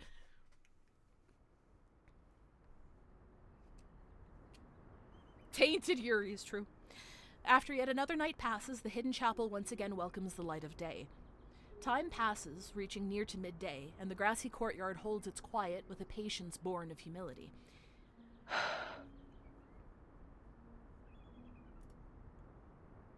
The awaited figure finally appears at the forest's edge. She spent the night tending to her wounds. It seems like a split kind of narrative where they're trying to get people to pull for hell yeah, cool gargoyle and war is awful. Yeah, that's the, I won't reiterate myself a million times, but again, I think the biggest thing, my biggest criticism overall can be summarized with why use World War I as a backdrop. They could have told this story with a clearly a clearly pro-war, pro-army, pro-military message that didn't use World War I. I just don't understand why that was a backdrop here. Like, I understand she's a gargoyle. Gargoyles are, like, I guess French in mythological nature, so maybe that's why. But, like, they could have told this story in any other way. And I think the fact that they used World War I as a backdrop is kind of an insult. I don't understand why that decision was made. They could have told this exact same story with any other conflict between. It could have just been a Manus versus fucking Foundation thing. It could have been its own isolated thing. It could have been something completely different, and they didn't do that. They deliberately chose this as a backdrop, and that's what I take issue with. Anyway, I was expecting her to get the Isolde treatment. She's alive, but now she's turned to stone because of the curse of the gargoyle. See, that would have been fucking cool! That would have been narratively relevant then as well, because Agnes is turned to stone and no one knows why, right? So if she, like, survived but was, like, turned to stone, that would have been fucking awesome. So, like, she wouldn't have, like, died, but she's, like, not really around because of her guilt or whatever that she's holding on to. That would have been fucking dope. But no, we just saw her live 2D, so we know she's fine. We know she's fine. Anyway. Bah. The awaited figure finally appears at the forest's edge. She spent the night tending to her wounds. Marie, thou hast returned. She holds back the urge to embrace her family. Her arms are filled with a silver tray of coffee and pastries. Coffee? Oui, just to thy liking. No milk, no sugar. There are also vanilla macarons and Mont Blanc besides.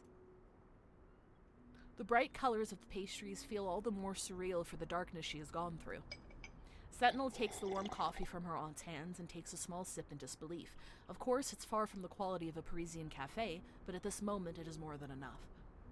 Where did you get these desserts?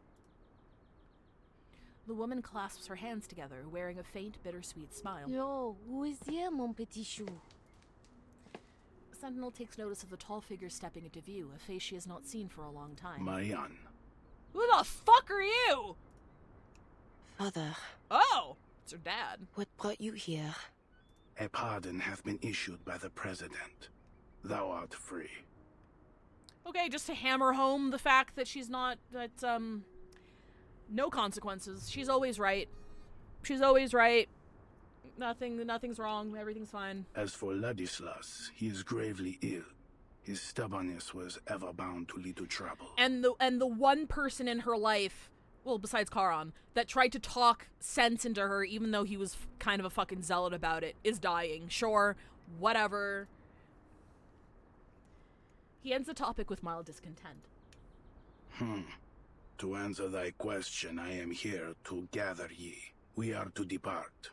So, you are now the leader of the clan? Verily. After all we have suffered under this war, someone must lead the Tenebron family's reconstruction. I seek to re-establish contact with those of our kin with whom we have lost fellowship.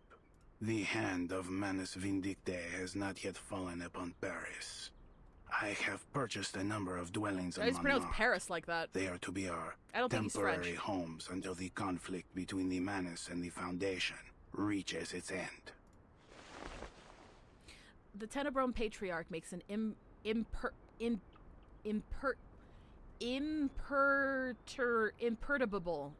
okay, hang on. Define imperturbable. Unable to be upset or excited. Calm. Imperturbable. Oh, perturb. Imperturbable. Okay, got it. Got it. Agnes shall be sent to our First try. cemetery in Rouen. Cemetery? She cannot or will not accept the words. But Agnes is not dead. She's simply... Ladislas said there was a reason behind her. Marianne raises her eyes and meets her father's mournful gaze. This is what comes of disrespecting tradition, Marianne. Thou wert too easily swayed by Ladislas's maddened words. He lied to us? Nay, I believe not that such was his intent. He was simply too fervent in his pursuit of Gnosis. What? There is no record in the family archives that suggests any sort of prophecy should befall our kin in so strange a form. Agnes's condition is the result of a tragic accident, nothing more. There is no divine meaning behind it whatsoever. Her fear of the war was too great. She simply faltered in the casting of her arcane skill and petrified her body to the core. That doesn't sound... Really? That is all. That sounds like a cover-up. I know well that Agnes meant a great deal to both Ladislas and thee, but she was only an ordinary child. She was not an angel descended from heaven. Though it doth bring sorrow for me to say, we must all come to accept that no miracle shall ever come to Agnes. She will forever remain a statue. So whose voice was she hearing? She might have just been hallucinating. I don't know. That seems weird. He reaches out to take his daughter's shoulder, already bearing too many burdens. Here's another one for you. Their conversation falls away into a pensive silence before the statue of Agnes. He is the first to leave, attending to more pressing matters. Several moving trucks are already parked outside the church. Oh, several moving trucks, got it. Trembling chains pierce the air. Marianne, thou hast returned. How? Oh, you're up.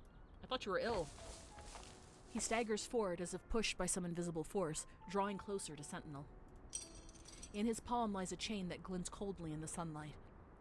Merde. I thought father was only... Have you truly fallen ill? That I have. But what of thee, Marianne? Art thou not in a condition far graver than my own? Or art thou simply too blind to see it?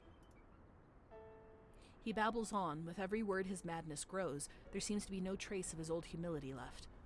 Thy soul is stained with the wickedness of sin. Yeah, he's already turning. Thou art as miserable as I. Oh, Lord, I can smell the stench of hell upon thee. Thou hast passed through the gates of hell and returned. Marianne, how wretched. You are ill, Ladislas. Gravely so. I killed 10,000 people and I don't feel a thing. Don't worry about it. Take a moment's rest in the quiet of a sanatorium upon reaching Paris. Won't you? It ought to do you good. Ladislas squints like a child sharing a secret. Perhaps I shall. But thou wilt not return with us, wilt thou? I am yet undecided. Perhaps I will. Nay. Nay. Thou must not. Thou must never return. Why? I see that which others cannot, and I see it in thee. Thou art not who thou once wast. Inside thee, there is a demon. The demon which doth linger in our veins. I mean, he's not wrong. It hath opened its eyes, its wretched eyes. Ladislas howls in pain, his body shaking violently. The chain in his hand clatters and rings. Thou cannot return, cannot turn back, for there is no path left for thee. But I desire not more than to aid thee, my dear cousin. Yea, I shall help us all, but most especially thee, to atone for my transgressions.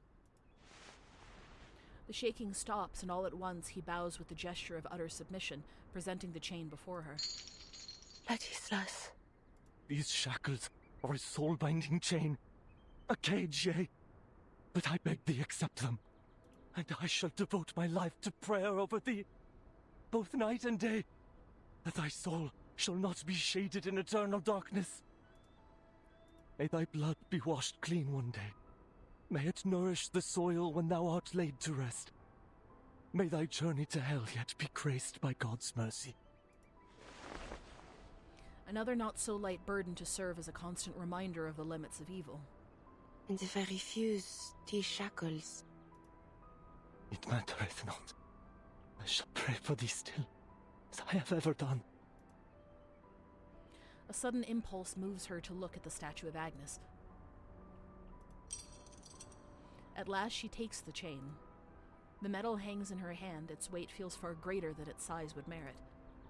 Dis à mon père que je ne reviendrai pas. Tell my father that I will not return. Tant que le véritable Until the conflit true ne sera conflict pas is brought to an terminé. end. Okay, so she did take them, and she's not coming back.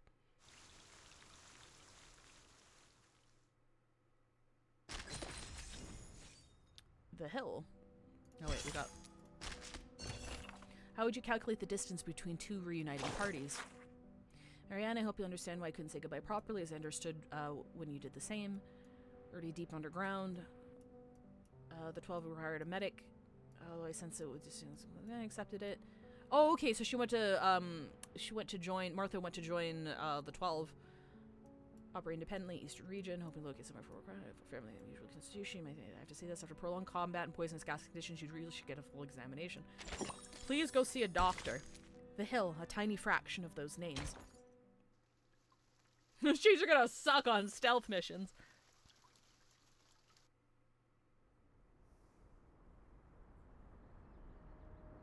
A completed mountain, though only a mere fraction of what death truly claims. Oh, it's his ascended form, his I2. It left everything behind, a coat, a helmet, a pair of boots, a butterfly-covered notebook. Everything that once belonged to a young man named Paul. Your war is over, Paul. His belongings are fittingly buried at the last grave, beside the major who died atop the hill. A clatter of hooves approaches from the road. Andreas? The name is whispered softly, as if not to disturb those resting here. The sound stops where gravel meets the mush of mud and snowmelt. Oh, it was his horse! A black horse breaks the veil of mist and approaches.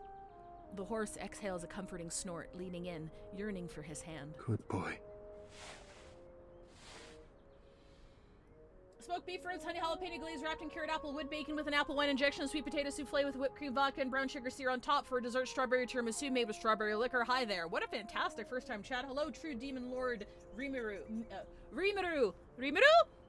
Thank you very much. Drop the recipe. Thank you. You have been gone for a long time. That's concrete, baby! Off to dangerous places again to search for your lost friends. Thank you for the follow, true demon. Holy shit, that's where it went once it escaped Marianne. Hi! Welcome to the channel. It seems luck has been on your side. You have dodged danger time and again amidst the slaughter. But I cannot help but worry that one day a stray bullet will pierce you, or a poison gas will choke you. The horse lowers its head. Harshness is not my intention, Andreas, but I am grateful that you have returned to my side, hale and whole. Wait, you can talk to it? They look eastward. Hey guys in shadow, what was that sound? It was a horse! They look eastward toward the rising sun where ominous clouds gather. Es ist Zeit. The next destination is a distant one. Your help will be appreciated. Oh, the horse. Oh, yeah, you mean the follow notification? Andreas tilts its head to one side, signaling its master's attention to the youth who has arrived behind them. Mr. Charon, is this your horse? No. The grim figure turns his face toward the source of the question. In a sense, young man. Oh, then it's nothing. He showed up near Montpellier all by himself, so I followed him here to see if he might be connected to Manus Vindictae. The Foundation is still in Montpellier. We'll head off soon, along with the soldiers, to a safer position. By the way, do you know where Blackbird is? Blackbird? Oh, I mean Meryl. The girl who went to the front with you. I haven't been able to get in touch with her since the Manus attacked. Where could she be? Oh, Oh, yeah, where is I she? just hope she hasn't gotten herself into any serious trouble. She is alive and well. The distant scream. Chat, did you hear a distant scream? A surprise, the young man's eyes alight with joy. She is? Where did you see her? That I cannot tell. His gleam dims as Paravian adjusts to the unexpected refusal. Why? She does not wish to be found. Oh! What? She doesn't want to come back with us? Correct. She is afraid of the war that lies ahead. Bloodshed, carnage. She was unprepared to witness such harrowing scenes. She requested I not reveal her whereabouts to the Foundation. In fact, she demanded She a promise. defected! Oh, fuck, okay. I don't understand. How could you just let her go like that? Isn't she more likely to run into danger if she's on her own? And leaving like this, she'll be marked as a deserter. Oh no. I know little of your rules, but a promise was made, and her reasoning is understandable. It is her right to turn away from her fear, just as it is anyone else's. Oh, I guess desertion. Yes, sorry. Desertion and defection are two different things. You're right. The young man never thought about how to cope with such a situation. He scratches his head, at last arriving at a simple conclusion. Fine. At least she's still alive. But I can't leave her alone out there. I'll find a way to track her down. The voice is clear and certain. He is willing and able, no matter how daunting the task ahead. Thank you for the information, Mr. Charon. Goodbye. He sets off on the road back to Montpellier. They watch him together, horse and rider, as he disappears into the woods. Has he gone? Yes. I followed this horse because I thought it might have something to do with Manus. It's a wild statement until you realize that the possibility of a horse Arcanus is in less than zero. Evil Arcanus horse is possible. We already have one. I mean, he's not evil. But Darley Clatter is like right there. The girl leaps out from the grass. Why did you tell him that I'm still alive? You did not request that it be kept a secret. Fine. He nods his assent and begins to shuffle away. Andreas snorts as it circles between them. Meryl pats the horse's cheek. Charon. Huh? Actually, I wasn't serious, you know, when I said I wanted to become a gravekeeper here. The dead need no company, and every tombstone will one day fall to decay. In the end, time will pull us all into the sea of oblivion. Nothing in this world is immortal. The young girl scratches at the fabric covering her face. The tension of being a deserter seems to make her skin itch. Right. Well, anyway, the gravekeeper joke was a bad one, I admit it. But what I'm trying to say is, I'm not sure where to go next. I mean, who else can I depend on besides the Foundation? I definitely don't want to get caught by Manus Vindictae, that's for sure. Trust me. You don't want to know what they were doing in Antarctica. That's fair. Like, her back-to-back missions were the fucking world-ending one in Antarctica, and then alternate history World War I. I can understand her reservations. Oh, not the Antarctica in this era. The one from before. Anyway, my point is, I can't deal with them on my own. But I can still do something. Like, dealing with troublemaking critters. So, if you need that kind of help, maybe we can travel together. I trust you. My path will have little safety. That's alright. I'll just run off when danger comes. In that case, follow me. We will take a detour to avoid entering territories under the Foundation's surveillance. Aww. He retrieves the familiar chocolates from his coat. They're unmelted and cool to the touch, despite having been kept so close to his body. If you're hungry, these can be returned to you. Andreas will carry you, should you go tired. The soldier who has at last escaped war nods with joy. Got it! It was a fucking TikTok stream in my sidebar! That's happened to me before. As a cool design note, the poppies in Charon's outfit are the symbol used to remember the first— Oh, yeah, the revision to poppies! The Storm Reformation Act has been added to their agenda. Philander's Field, that's so cool. And the committee will soon begin the next round of discussion. You'll need to attend the meetings as well. Recent events have given the Hawks a stronger voice, and they are in favor of expanding the authority and budget of Team Timekeeper. Stay ready, Burton. Understood. Oh shit, all I had to do was sit here and do nothing, and we win.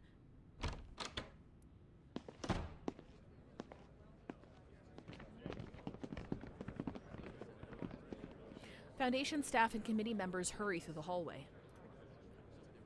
Just as they exit Miss Z's office, they're met with a familiar voice. Timekeeper. Were you waiting for me? No, just a happy coincidence. I'm glad to know that you remember me. Of course. Your decisiveness saved the lives of many soldiers on the battlefield. I also heard that the Doves agreed to further implement your frontline contingency plan after the Monpay crisis was resolved. Huh. I'm surprised to see you're interested in politics. I'm not interested, just informed. What a good comeback. Creus brushes aside the topic without comment. I've been wanting to speak with you since our last meeting was cut short, but this certainly isn't the place for a proper conversation either. Contact me if you're interested. I have some very valuable information for you, I'm sure. Both about the Foundation and about Erd! Seeing the expected reaction, he smiles and hands over an envelope. I look forward to hearing from you. I'm sure we will make excellent collaborators. Excuse me, Timekeeper.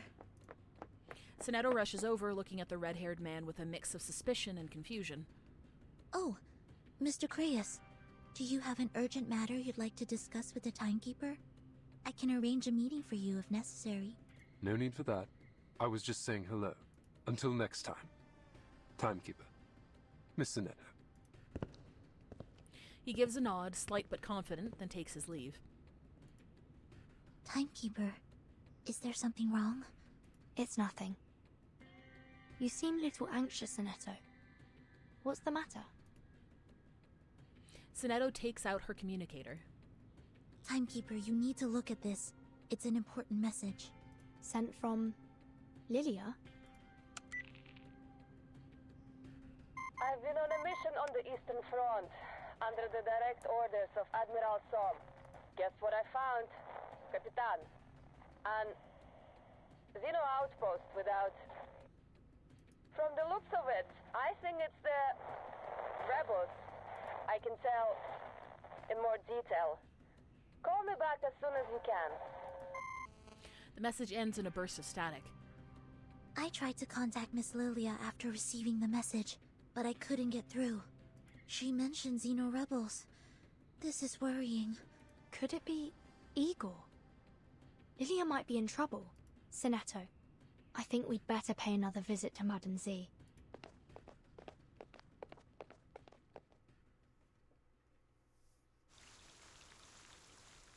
The end! Alright.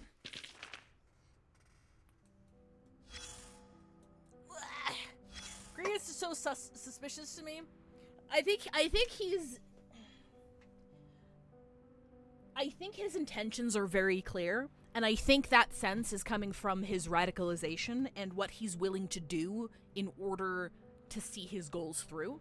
I think his loyalty lies entirely with the Foundation and with Arcanus, for now, but I do feel like he is steadily becoming more and more radicalized against Manus Vindictae, to the point where his ideals and his goals will eventually no longer be in alignment with the Foundation. So I do feel like he's going to end up being a bad guy, or like working against the Foundation because the Foundation isn't taking a strong enough approach against Manus Vindictae. So I can definitely see him becoming like a future leader of like his own radicalized splinter group with a private army sort of thing. But yeah. Intelligence may be priceless, but never comes free. It's almost easy to predict Marcia and Meryl as the next few pollable characters. Maybe Creus and Yemali, is that how it's spelled? I'm not sure. Yeah, I do like, one thing I do like about Reverse 1999 is that they're not afraid to introduce characters and develop them over the course of several patches. So I am excited to see where they go. I'm excited to see where they go with that. But yeah. Bird, after reading, due to unexpected circumstances, I had temporary access to an incomplete report. While the information it contained is too fragmented to understand the complete situation, it did reveal one fact. Zeno and the Foundation have been secretly working on storm research. This work is entirely separate from any known research and lies beyond the scope of security clearance. What is particularly concerning is that the majority of Foundation staff and Laplace personnel appear completely unaware of these covert operations. The mere existence of such hidden activities is, in itself, deeply concerning. Secret storm research, huh? What does that mean? I'm sorry, but I think it's time you left. Okay. There will be little more to see here. But the war isn't over yet. What difference does it make? Earthquakes, floods, famine, plague, robbery, car crashes. A slip in the shower. War is just one catastrophe among many. It's not worth your attention. At least this war is not. That is all. Hurry along to the Eastern Front. Check on your friend. I will pray for her.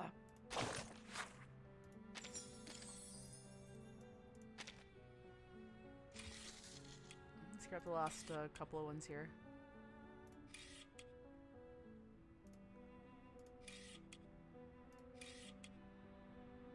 Okay, we did this one. I know this war was not as foretold, so the peace they had longed for is greeted with great unease. This is I believe they need your help. To the idealistic doctor. We still have like 20 minutes before we have to before we're raiding into bingo, so we're just gonna kill some time. Reverse 1999 here. Decent story though. I didn't mind it. It was alright. Like, in universe. Outside of universe, I have a lot of concerns about the narrative they pushed. But in universe, I think it sets up for some very interesting things. I'm also interested in seeing like how Sentinel continues, because she accepted the chains. She said she wasn't going back with the rest of her clan, so I wonder what she's going to be doing. Beautiful horse gallops across the meadow under the shadow of the windmill, carrying Marcia and Marianne on its back, a moment of fragile beauty away from the horrors of war.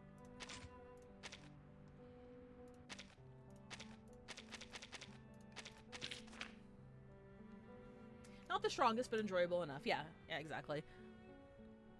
I really liked Charon, though. I'm glad that I get to pull him. He goes on a Dynamo team, right? I'm pretty sure he's Dynamo. Which I already have built and also don't know how to use, but I have it. I mean, I have Lucy and Ulrich. Manus Vindictae forces Manus Vindictae forces strike the safe zone, turning the site of the arm system to one of violence and slaughter.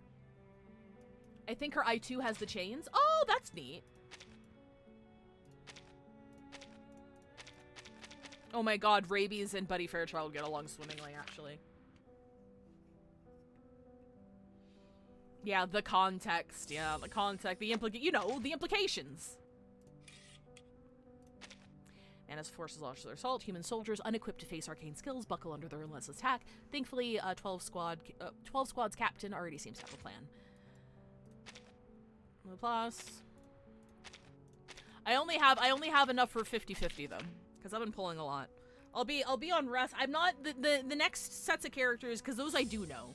Next set of characters don't really appeal to me right now, so I'll be in saving mode for a bit. Hopefully I win the 50-50. If I don't, alas, it was not meant to be. But I do only have a 50-50. Charon emerges from the underground passage. He makes no attempt to stop Sentinel, but laments as she proceeds that these are the gates of hell. What did I see? The sky was blood red, the ground was covered in stakes like grave markers, the rivers ran with thick crimson sludge. Was that really just mud? No comrades, no enemies, only me, trapped in this horrific mire. Oh, and the demon in the distance, and that shadow hidden in the dark smoke, that ominous face, did you see it? No, of course, you're not here. This is the battlefield, this is my war, but what exactly am I fighting?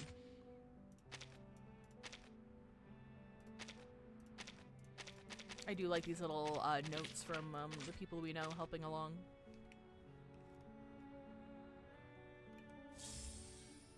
Charon replaces Ezra in Dynamo. What? No, the teams this here: Lucy, Ulrich, Charon, and fuck. Who's MP?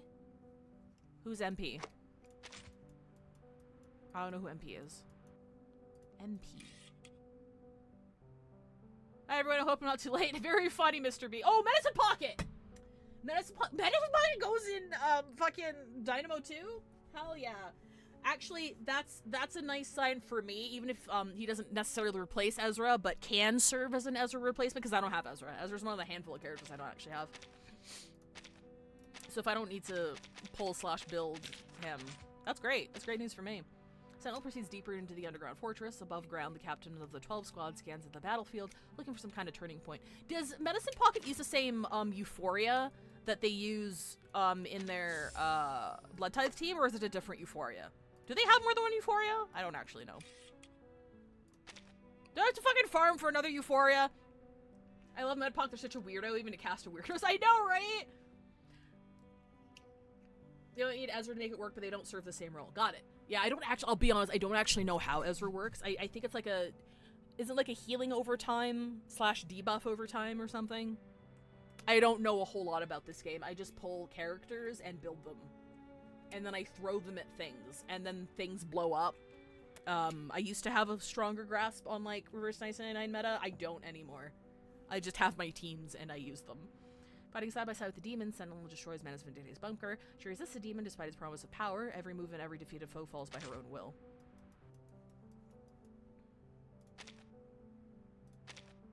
Since you're no longer employee of the Foundation, no grounds to force your cooperation. If there's any hope to end the conflict, find yourself key investigative skills.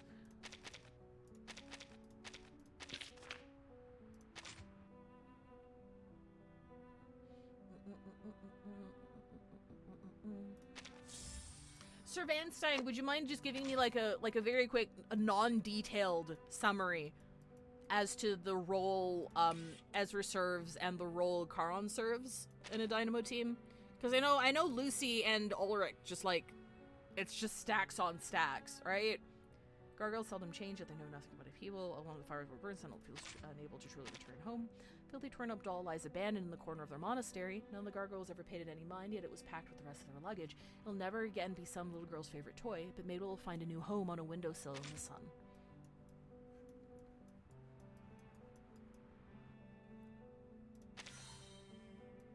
Okay, we can go through these later. To the next battlefield.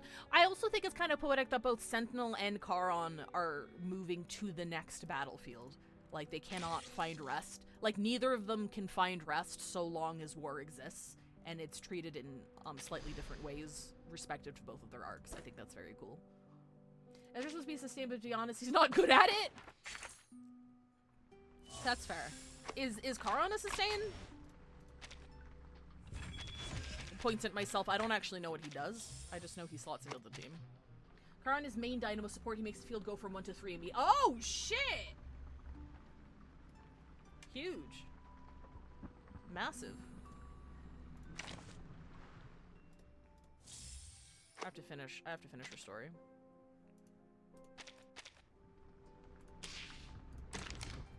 Oh, you know what we could do? We could do some mains bulletin. You guys can, like, constructively criticize my gameplay for the next 15 minutes. Rank 2-3 buff counter channel heal type incantation dispels status up. Okay, so no buff counter channel or heal. Mineral and beast of flattest characters. What the fuck? Mineral and beast. No rank up.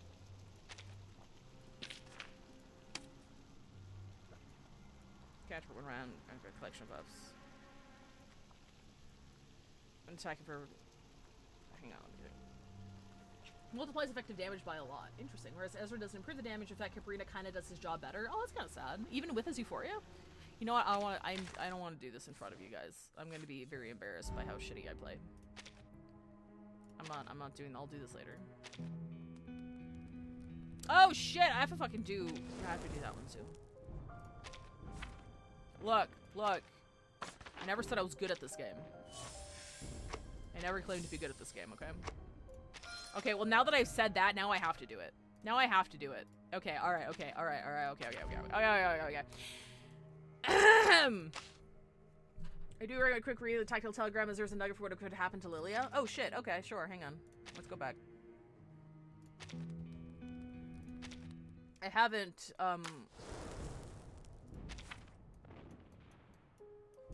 The Western Front has fallen silent for now. The Gargoyle and the Gravekeeper are out of the Foundation's sight, but we have other contact methods. All is under control. Eastern Front, okay, that's Lilia's broom, was seen near a village, attacked and forced to land. The pilot's identity is unclear, so the aircraft could have been controlled by the enemy. If the in the enemy's hands is blank, could be redeployed to blank front. The situation will be blank. Oh shit, she was intercepted.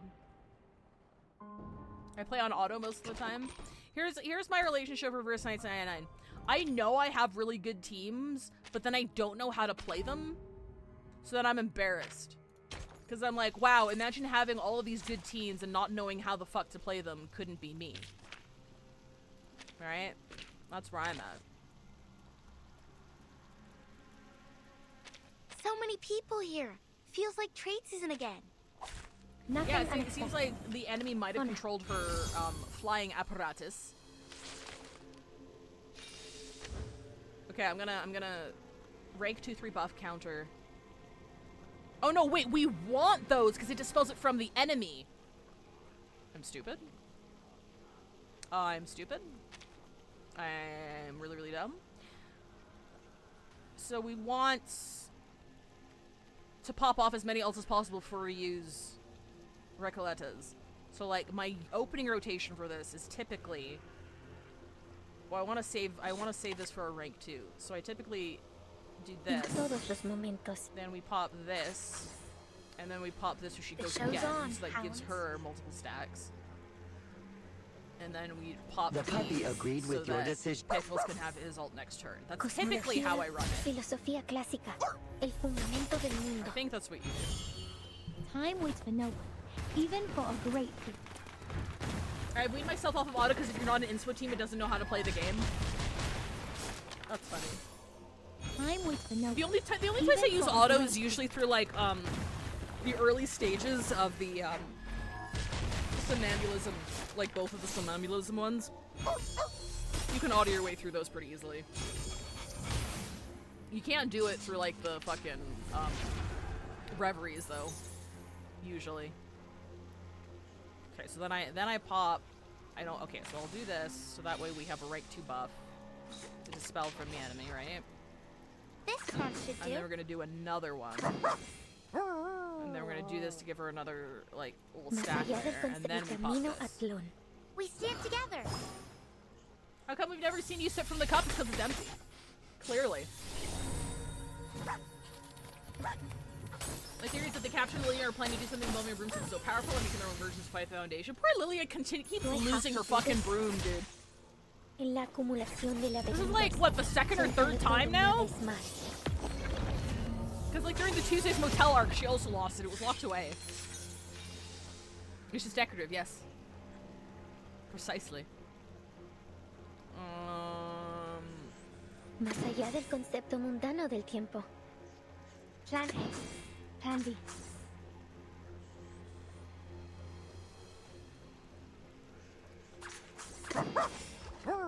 Double doggo.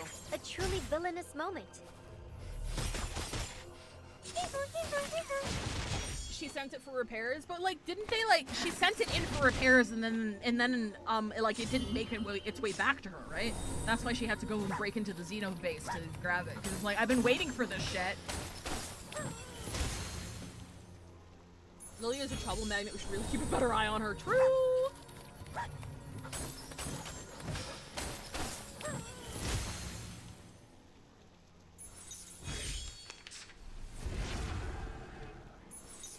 There we go, fucking, yeah. And then we do, like, actually, hang on, we'll do this again. We're gonna do fucking this. We're gonna pop that. We're gonna do this. Nope, that's not what I wanted. I moved that by accident. The show's on. Plan A, Plan B. Oh wait, it doesn't have any fucking Moxie. That's not gonna do shit. El fundamento del mundo. Time waits for no one, The base defected, it wasn't her fault. Yeah, no, I'm just saying I feel bad for her. Because she keeps getting her fucking broom taken from her. It's never her fault, she's like, come on, man!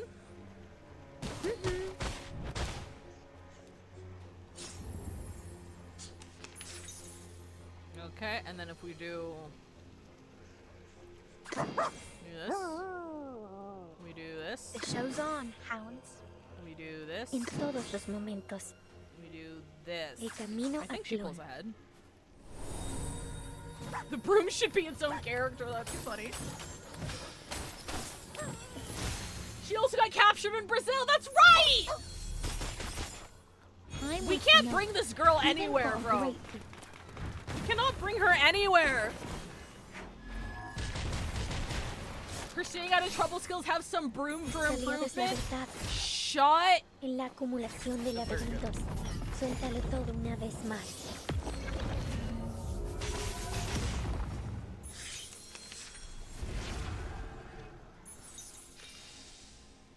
Alright, so we got what do we got? We got one. Más allá del concepto mundano del tiempo. Yeah, it should be Melania. There we go. The show's on. Plan handy. Idealismo. Vuelos de fantasía. Patrones ocultos. Time waits for no one. Even for Have you seen any of the future characters? I have. I know we're getting. I know we're going to like somewhere else in Europe for like a train heist or something. And then the patch after that, which is the most recent one, I think, we're getting fucking Buanisha's mom, who looks like she's 20 years old, and I was very disappointed. I was like, come on, I was expecting a MILF. The show's on. Can you not design older? We know you can design older women. We know you can design older women. Why does she look like she's fucking 20 years old? Don't give me that shit. Oh yeah, she's psychic and like keeps her youth or fucking arcade. I don't give a shit. That's excuses. That's excuses. It's lame ass excuses. Even for a great. Give me some older women. I swear to fucking God. I want all 3X characters. It's so over for me. Save, baby, save. That's what it was like for the next couple of patches. My polls are safe, so that's why I'm hoping that I can get lucky and win Charon's 50-50. But this game, I've been very lucky in this game, just in general. So like, I can't even be mad if I lose it. We're gonna do. En todos los momentos. We're gonna do. Más allá del concepto mundano del tiempo. El camino a Tlön. You've never met a hot 40-year-old. They don't have to be wrinkly, just not baby face. Exactly. Do I have to do this? I find the lack of guilt disturbing. She doesn't have to be like older. Just like not completely smooth skinned. Like have her look like a mom, for God's sake. And we know they can design older characters. We've seen so many NPCs, bro. So yeah, not a fan. Makes me sad. Very sad. Hang on, we'll do one of these. I'm gonna do fucking one of those. Oh look, here's another one. I'm gonna do one of these. Más allá del concepto mundano del tiempo. I think it might still be the dog. This conch should do. It might still be the dog.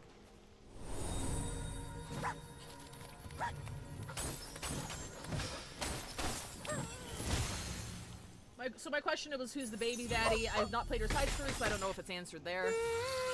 I haven't played through most of the side stories, so I haven't I read the story, I assumed Attila was made through mitosis. She just kind of popped into existence. Her mom saw her coming through the crystal ball and was like, oh, there she is. Oh, it wasn't the dog, okay. Stay away from me. Give her stacks. Stacks on stacks. Oh look, here's another one.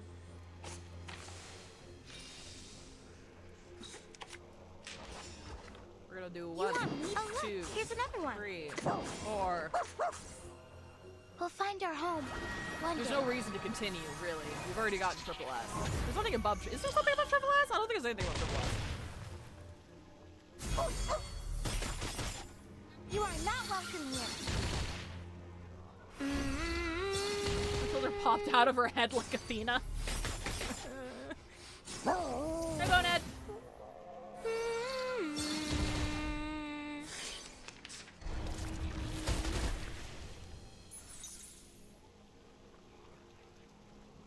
Blue Pox ramping up the Yuri, now you can see it in plain sight. They always have been.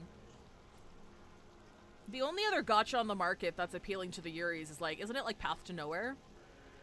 En todos los momentos. And they're not cowards, so they gotta. Blue Pox gotta step the game up here, bro.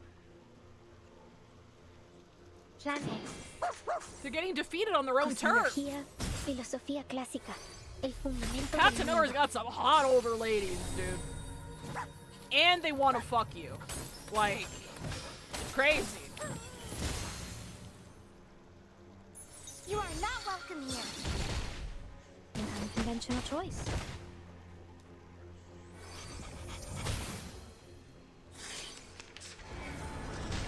Not a fan of my work, I take it? I should probably just leave. Más allá del concepto de But it's too late to camino start like hacia another el another fight because we're raiding out in A like 2 truly minutes. villainous moment.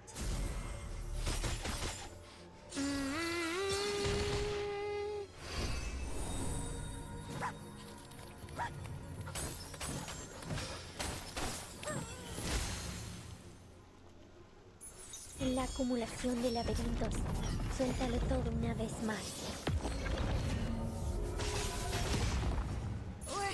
We're not afraid of you.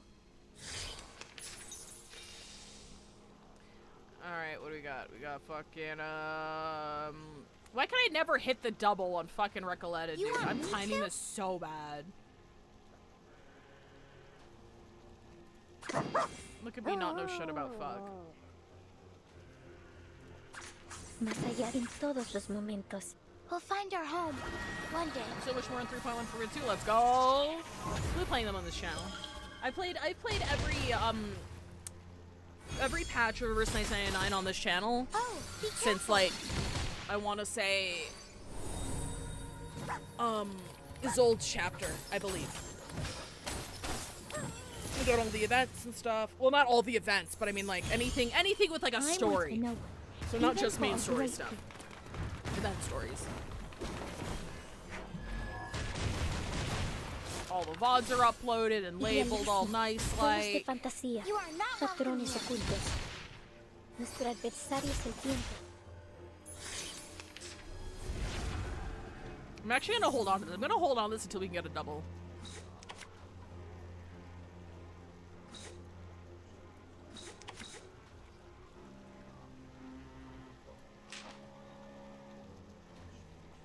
Oh look, here's another one. This conch should do. I don't even know what I'm doing anymore. Oh, be careful. I don't know what I'm doing anymore.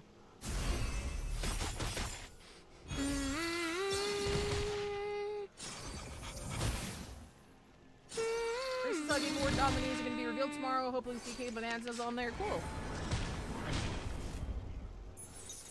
I don't have a stake in this barbecue. I don't play video games. But it's always fun to see other people get excited. Más allá del concepto You want me to? Cosmología, filosofía clásica, el fundamento del mundo. Oh, be careful. We'll find our home. Oh, see one you day. later, Sir Vancine. It's okay. We're about to raid out anyway. You're not missing nothing. That's how I found your channel. Also now watch Final Fantasy 14. Oh, thank you, Routward. We appreciate it.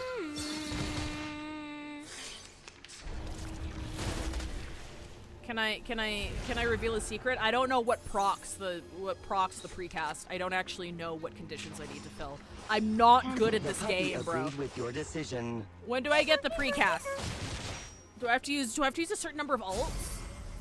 Fuck, I don't know how my teams work. I'm so bad at this game. Oh, be careful.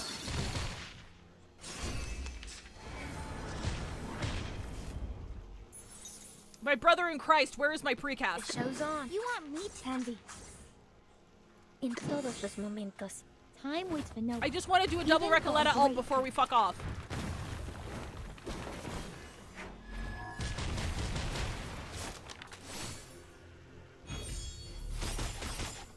We'll find our home one day. A steak in this barbecue is good. I like that. Thank you. Thank you, Brie. Appreciate it. I'm pretty sure I made that up myself, but I don't want to claim ownership of it in case I didn't. A truly villainous moment. My brother in Christ! What do I have to do to get my precast? Fuck!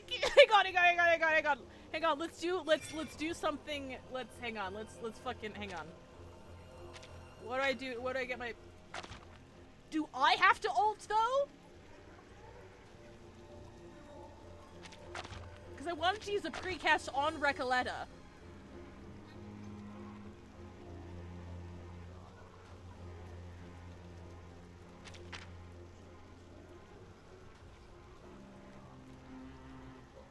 Okay, after casting an ultimate for every 10 stacks. Oh, she does need to use it. She does need to use it. That's why it's not proccing. Okay. Okay, fine. Show's on, hounds. Okay, fine. Fine. Fine. So is it not really meant for her then? Do you usually use the precast on other teammates?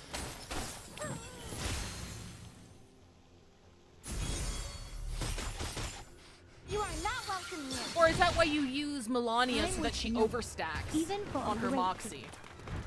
Is that how that works? I think I'm learning, chat. I think I'm learning. My brain's fucking huge. So you use Melania to overstack on Recoleta Moxie.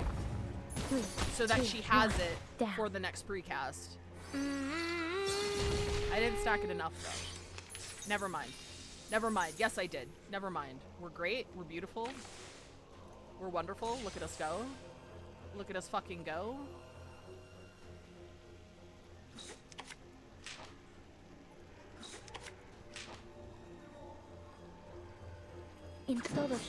Oh, baby, the double! Let's go! Sorry. Sorry. Now you can understand why I want Ceredra a Honkai Star Rail.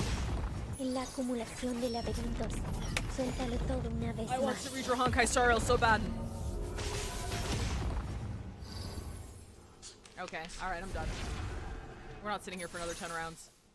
Can I just... There we go.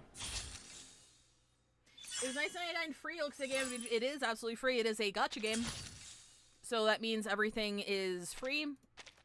And you can... And they make their money from character pulls. But the Reverse 999 is very free-to-play friendly. Like, extremely free-to-play friendly.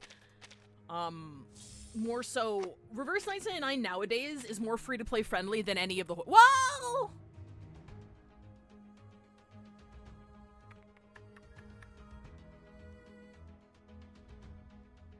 I feel like ZZZ is still pretty generous. I would say Reverse 999 is more free-to-play friendly than Hoyoverse games at this point. Legitimately. They just give you a lot of shit. Yeah, you need to pull units, but like it's easier to team build. The whole thing of Reverse 999 though is that like you're gonna spend the rest of your life building characters. There's no RNG relic system. Right? There's no weapon banner. You get weapons for free or just by playing the game, right? So how they take your time is that you're gonna spend your entire Reverse 999 career building characters. Because you're gonna need characters for all different types of situations. But yeah. Ceredra and Axe is so fucking funny, and Axe turn true. All right, we're gonna raid in. We're gonna raid in. Raid into if you're new here. Wait, raid veggie BL tail. If you're new here, we do bingo on Sundays. If you've never done that, it's a fun time. Stick around. We'll explain the rules and everything. The raid message is Charon couldn't save us from fascist rhetoric. It's bingo time. That's our raid message. I'll see you guys over there in like 3 or 4 minutes. But yeah, thanks for hanging out. We're going into bingo. I'm not sure what we're doing on Monday. Thursday, we're finishing up Soma. Not sure what we're doing on Friday. Next Saturday, I'm going to be doing the Zenless Zone Zero, a couple of Zenless Zone Zero events. And then we'll be back to our Final Fantasy XIV schedule Tuesday and Sunday morning, I believe. But yeah, thank you guys for hanging out. It's always more fun when you guys are around. Thank you for listening to me rant about the narrative direction of 3.0. Yeah, I hope you had fun. I'll see you guys later.